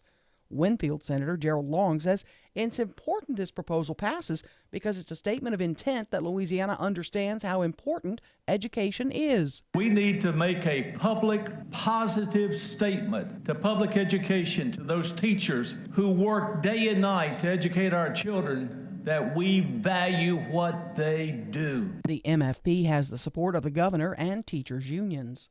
Shreveport City Attorney and new head of risk management resigns. Matt Parker with that. Just 2 days after being named Shreveport Senior Risk Manager, Assistant City Attorney Karen Strand has resigned. Strand submitted a letter tendering her resignation yesterday afternoon. In the letter, Strand says she is grateful for her time working with the City Council, but to ensure her success and development, she's leaving for a job in Texas. Her last day will be May 27th. From 101.7 FM and 710 KEEL, I'm Matt Parker. Good news on the graduation front. In 2018, 81.4% of students graduated in Louisiana, up from 78% in 2017. The number is at 80.9% in Caddo Parish, one of the top 10 districts for growth. The rate in Bossier Parish is at 85.7%. The governor announcing a huge new partnership in an effort to solidify Shreveport-Bossier as a hub for cyber innovation. Edwards announcing a new cyber center will be established at Bossier Community College. Our vision is to retain homegrown college students like you who have developed cyber talent, and we want to reward you with good paying jobs post-graduation. But more than just a job, we want you to have a meaningful career. But we want that to all happen for you right here in Louisiana. Other universities like Louisiana Tech, LSUS, and Grambling will also be a part of that project. LSU Health Shreveport breaks ground on a brand new $56 million facility. Currently, the school only handles a small number of students, but the new facility will be able to accommodate up to 150 students initially, with space to expand. The new campus will also feature surgery suites, a 500-seat auditorium, classrooms, and a wellness center for doctors and residents. Alabama's governor signs a bill making it a felony to perform most abortions. Steve Rappaport with more. State Senate Democrat Bobby Singleton thinks a sentence of up to 99 years to life in prison for performing an abortion is ridiculous. A doctor who does an abortion in this state under this law will probably never see life again outside of the jail cell. The law bans all abortions except to save the mother's life. Some Republicans not happy that the legislation didn't include exceptions for rape and incest. Opponents plan to challenge the law in court, and that's exactly what supporters want, hoping the challenge will make it all the way to the Supreme Court, where conservatives have the majority. Steve Rappaport, Fox News. Best cities for new college grads. New list is out. Salt Lake City, #1, followed by Pittsburgh and Baltimore. I'm Erin McCarty on 101.7 FM and 710 KEEL.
1017 FM, 710 Keel, Robert J. Wright, and Erin McCarty. Get a short segment here, and then we'll come back and we'll sort of review. What a day. Sort of review, blah, blah, blah, the Karen Strand thing. Mm-hmm. And also pertaining to some statements made at the city council recently by Mayor Perkins. Mm-hmm. Not only would it be fair to say, not only does former Mayor Tyler rather vehemently disagree, as you just heard. Oh, yeah. But we also heard from former Mayor Glover, and I think the statement that he said that former Mayor Glover spent $500,000 on strategic planning. Yep. Here's his quote. Hold on to that. We got to go to break here in just a couple of seconds. Oh, boy. We'll do that first off in the next segment. We do need to give Matt a pat on the back because he has received kudos not only from the cybersecurity, because they had the big conference here, folks. Yeah, Confab. Who patted you on the back for an article and you're reporting on that sort of stuff. Mm-hmm. But also major kudos from Lieutenant Governor Billy Nungesser. Pat on the mat. Because what was the article that you wrote on at KEELnews.com? I forget how I titled it, but basically... Billy's the man. Billy's the man. Yeah. That was basically He the wants content. to go drinking with Billy. He's the Frank Sinatra of Baton Rouge. Who wouldn't want to go drinking with him? I think he's 100% right. I think he's 100% right. Matt's article, including a lot of photos of Billy Nungesser and his Donald Trump socks, showing them to the president, are on the page. I'm getting some socks made with my face on it. Yeah. And I'm sending them to Billy. And he's just crazy enough to wear them. I'm laughing because I'm not going to say what I'm going to say. So, my God, look at the time. 1017 FM, 710 Keel. Here's Ruben. Intersection at Greenwood Road and Hearn Avenue is dealing with some slow-moving traffic right now. And we have some traffic delays on East Texas Street near Traffic Street in Bossier City. If you have anything to report to us, give us a call at the Planet Fitness Traffic Hotline. That's 687-ROAD. Dry weather, warm temperatures here to finish out the business week. Chance for thunderstorms Saturday and into Saturday night, and then back to dry weather Sunday. Sunny skies today, 88. Mid-60s tonight, mostly sunny skies for Friday, 88 again tomorrow afternoon. Storms Saturday. I'm meteorologist Ken Boone at the Weather Channel.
.1017 FM, 710 Keel. Robert J. Wright and Erin McCarty. The Keel app, a free download from Office Furniture Source. Okay.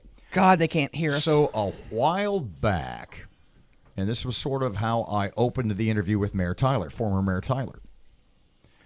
I said, not too long ago at a city council meeting to justify his request for $40,000 in city money to sort of help fund his transition team. Mm-hmm. Mayor Perkins had said, well, you know what? And you have the exact quote. You have the transcription, if you will, Yes. in front of you. What did Mayor Adrian Perkins say? And this is a quote. We looked at the previous administration. They spent $60,000 on her transition. And the administration before that spent $500,000 on strategic planning. In the spirit of transparency and fiscal responsibility, we are only using $40,000, and then we're doing other private fundraising to cover the rest of the bill. So basically what Mayor Perkins was saying, hey, we're only spending $40,000, we're giving y'all a break. How lucky are you that we're only going for $40,000? Got this text from Cedric Glover. Hold on a second. Before you get to that, oh boy. If you missed the interview with Mayor Tyler, who said, can I come on the show and straighten this out? Yes. She said, no, we didn't spend a dime on transition. I said, well, where does he get the 60,000 number? I don't know. We had coffee. And you had said, well, what about private money? She said, we had coffee. We didn't spend any. We had coffee. Right. We went to Strawn's. We went to Panera Bread. We went to Starbucks. Maybe it was $8. And that came out of, we had paid for our own coffees. Coffee. Yeah. So you had requested, well, you basically a little while ago asked Mayor Glover, former Mayor Glover, the same question. What did he spend on his transition? When Mayor Perkins said you spent $500,000 on this strategic planning, how did he respond? He said, it's lengthy, but the gist of it is this: spent no public dollars on my inauguration, transition, or any strategic planning specific to just my administration. They did it. What he's referring to, the $500,000, is a master plan, a strategic plan for the people of Shreveport and Caddo. The number of administrations. Yeah, it was from 2009 to 2011. It's not something that is static and applicable to only a single mayor, he says. It should be viewed as a living, evolving vision of what we want our community to be. So I again have to ask myself, is he lying to me because he lies? Just stop. Just stop. Is he mistaken? Was he given bad information? Because you're going to say something, it's going to be like last time. Remember, you're a player talking to the umpire. But I'm not alone in this. If the information you're giving out is wrong, and it is disparaging other people who you may or may not like. You may not like Cedric Glover. You may not like Ollie Tyler. But if it's disparaging and it's wrong, then you shouldn't do it. You should make sure you're right. This is a developing story. I'm sure we'll hear more from both sides. Oh, definitely. Okay, we've got about 2.5 minutes here. Karen Strand. Yeah.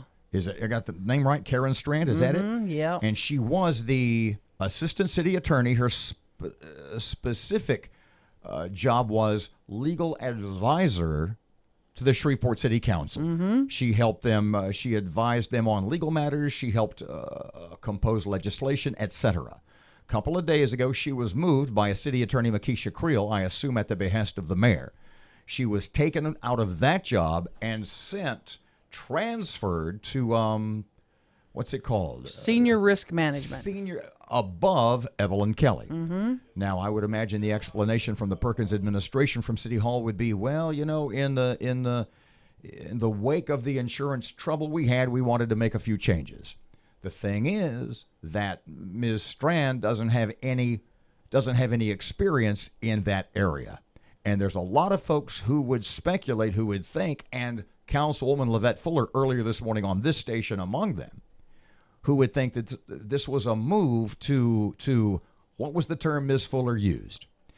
Kneecap the council. Kneecap the council. I got something from by throwing up a roadblock, if you will, by removing a very important cog in their wheel. I got this from a former council member just now. The relationship with the assistant city attorney assigned to the city council is outlined in the city charter. The topic was addressed during the Glover administration and during the Tyler administration. Some council members have thought the council should have an independent attorney working for the council and supervised by the council with no connection to the administration. Here's the best part. The current relationship really puts the assistant city attorney assigned to the city council in a tough spot. To do their job correctly, they may be offering advice or proposing legislation that is not in line with the mayor's agenda. So basically the question is, did the Perkins administration, specifically the mayor, think that Ms. Strand was getting a little too independent? Mm-hmm. So she, as a result of all this, resigned. She's taken a job in Texas. She and her family are moving. It's a big loss to our community. Dig up the letter. Her resignation letter sent to, I would assume, the mayor or city attorney Makisha Creel. Sent to her boss, Makisha Creel. So this is the Karen Strand letter after the transfer to risk management, and as I don't think I don't have any experience there. Well, you've got the letter in front of you. Dear Ms. Creel, thank you for the, quote, promotional reassignment to become the senior risk manager of the city's risk management division. Although I do believe the original promotional reassignment has now been altered to reflect that I would retain my assistant city attorney title and merely supervise the risk management division. Nonetheless, upon further consideration, I am declining this reassignment and tendering my resignation. I wish the administration much success in locating an experienced and qualified person to fulfill the newly created position of senior risk manager, or in the alternative, the position of supervisor, a very important role for the city. It has been my pleasure to serve in a legal capacity the various city departments, the staff, the city council, as well as the administration. I'm going to go on because I'm going to read the whole thing this time. For the past 3 years, in my current role as assistant city attorney, I have primarily worked, researched, and drafted ordinances and resolutions for the council. I'm extremely proud of the legal work and product I have delivered to the city and have truly enjoyed my legal service. It is with great enthusiasm that I share with you that I am accepting a legal position in a Texas city attorney's office that will afford me the promotion and salary commensurate with my knowledge and experience. Making the decision to leave Shreveport was initially a difficult one, but nonetheless a necessary decision to ensure my success and further development of my municipal law career. My last day of employment will be Monday, May 27th. Please accept my resignation along with my appreciation for the opportunity to serve the city of Shreveport. In case you missed the interview with City Councilwoman Lavette Fuller, it was about an hour ago. It'll be up on the website just a bit after 9 o'clock at KEELnews.com. Mm-hmm. That's where Ms. Fuller used the term, the mayor kneecapping us. Yeah. So let me clarify. Correct me if I'm wrong. What Ms. Lavette was saying is, in her mind, and in the minds of others maybe on the council, and I'm sure you'll hear from a lot of folks today, right, both on and off the record, is that the transfer by the mayor of Ms. Strand to risk services, risk management, was a purposeful move to hinder the city council. Mm-hmm. I just sent this email to Makisha Creel, the mayor, and Ben Riggs. Who will replace Karen Strand as council advisor? Will someone be reassigned to that role, or will you be hiring someone new? How soon do you hope to have someone in place? Got a response just a moment ago. She's out of the office, blah, blah, blah. She'll get back to me. And we will find out more not only later in the day, but first thing tomorrow morning. We'll let you guys bring you guys up to date. 101.7 FM, 710 KEEL. Here's Ruben. Intersection at Greenwood Road and Hearn Avenue is dealing with some slow-moving traffic right now. And we have some traffic delays on East Texas Street near Traffic Street in Bossier City. If you have anything to report to us, give us a call at the Planet Fitness Traffic Hotline. That's 687-ROAD. Dry weather, warm temperatures here to finish out the business week. Chance for thunderstorms Saturday and into Saturday night, and then back to dry weather Sunday. Sunny skies today, 88. Mid-60s tonight, mostly sunny skies for Friday, 88 again tomorrow afternoon. Storms Saturday. I'm meteorologist Ken Boone at the Weather Channel.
You're listening to American Ground Radio's Morning Minute. In the April 23rd City Council meeting, Mayor Perkins told the City Council that Mayor Tyler spent $60,000 on her transition team and Mayor Glover spent $500,000 on his as part of his request for $40,000 to fund his own transition team. The trouble is both Mayors Tyler and Glover say this just isn't so. Tyler says she spent no money on any expenses from a transition team, and Glover said any expenses from his transition team were not paid with any public dollars. So what gives? Why would Mayor Perkins tell the City Council that Tyler and Glover spent monies that Tyler and Glover confirmed that they didn't spend and that the clerk of the City Council says were never allocated? Our current mayor has an honesty problem that needs to get fixed quick for the future of Shreveport. American Ground Radio, where building a better America begins with building a better us. Return each weeknight from 6 to 7 p.m. with Louis R. Avalone and Stephen Parr on 101.7 FM and 710 KEEL and streaming live at KEELnews.com.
I'm whooped. 101.7 FM, 710 KEEL.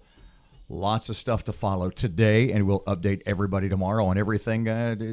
Everyone who texts Erin and says, don't use my name. Yeah. But here's what really happened. Right. Back tomorrow morning, 6 till 9, 101.7 FM, 710 KEEL. Here's Kim Commando. A 16-year-old girl posted a question on her Instagram account asking her followers if she should die or not. 69% said she should die. So the girl killed herself. Kim Commando with your Thursday Consumer Tech Update, brought to you by ExpressVPN. Protect your online activity from hackers today and get 3 months free at expressvpn.com/Kim. The young woman's Instagram post said, really important, help me choose D or L. After most of her friends voted D for death, she committed suicide. Now lawyers are asking, would the girl still be alive if the people on her Instagram account, or maybe Instagram itself, offered help? Too late for this girl. Social media can be so very destructive to a young, maturing mind. These internet companies don't care about you, me, or our kids. They only care about the almighty dollar, how much data they can collect, and how many ads have eyeballs. You have to watch your kids online because no one else is. I am Kim Commando. There's nothing small about your business. Your impact on the community has made a huge difference. As a thank you during Small Business Month, Dell is offering up to 45% off select computers with Intel Core processors. Plus, get a free external hard drive with select PC purchases. Call 877-BUY-DELL to speak with a small business technology advisor today. That's 877-BUY-DELL for tech, advice, and one-on-one partnership. At Indeed, we believe a resume is a great way to see an overview of a candidate, but you're not hiring a resume, you're hiring a person. That's why Indeed offers tools that help bridge the gap between a candidate and the resume, like skill tests, which let you actually see a candidate's abilities in action to make sure they're a good fit for the job. See beyond the resume with Indeed. Experience Indeed for yourself today and get a free sponsored job upgrade on your first posting at Indeed.com/promo. Terms and conditions apply. Looking right now at some slow-moving traffic on Texas Street, downtown Shreveport, and we have some traffic delays on Airline Drive near Barksdale Boulevard in Bossier City. If you have anything to report to us, give us a call at the Planet Fitness Traffic Hotline, 6870. dry weather, warm temperatures here to finish out the business week. Chance for thunderstorms Saturday and into Saturday night, and then back to dry weather Sunday. Sunny skies today, 88. Mid-60s tonight, mostly sunny skies for Friday, 88 again tomorrow afternoon. Storms Saturday. I'm meteorologist Ken Boone at the Weather Channel. Breaking news and trending talk. KEEL, 710 AM and K269GO, 1017 FM, Shreveport.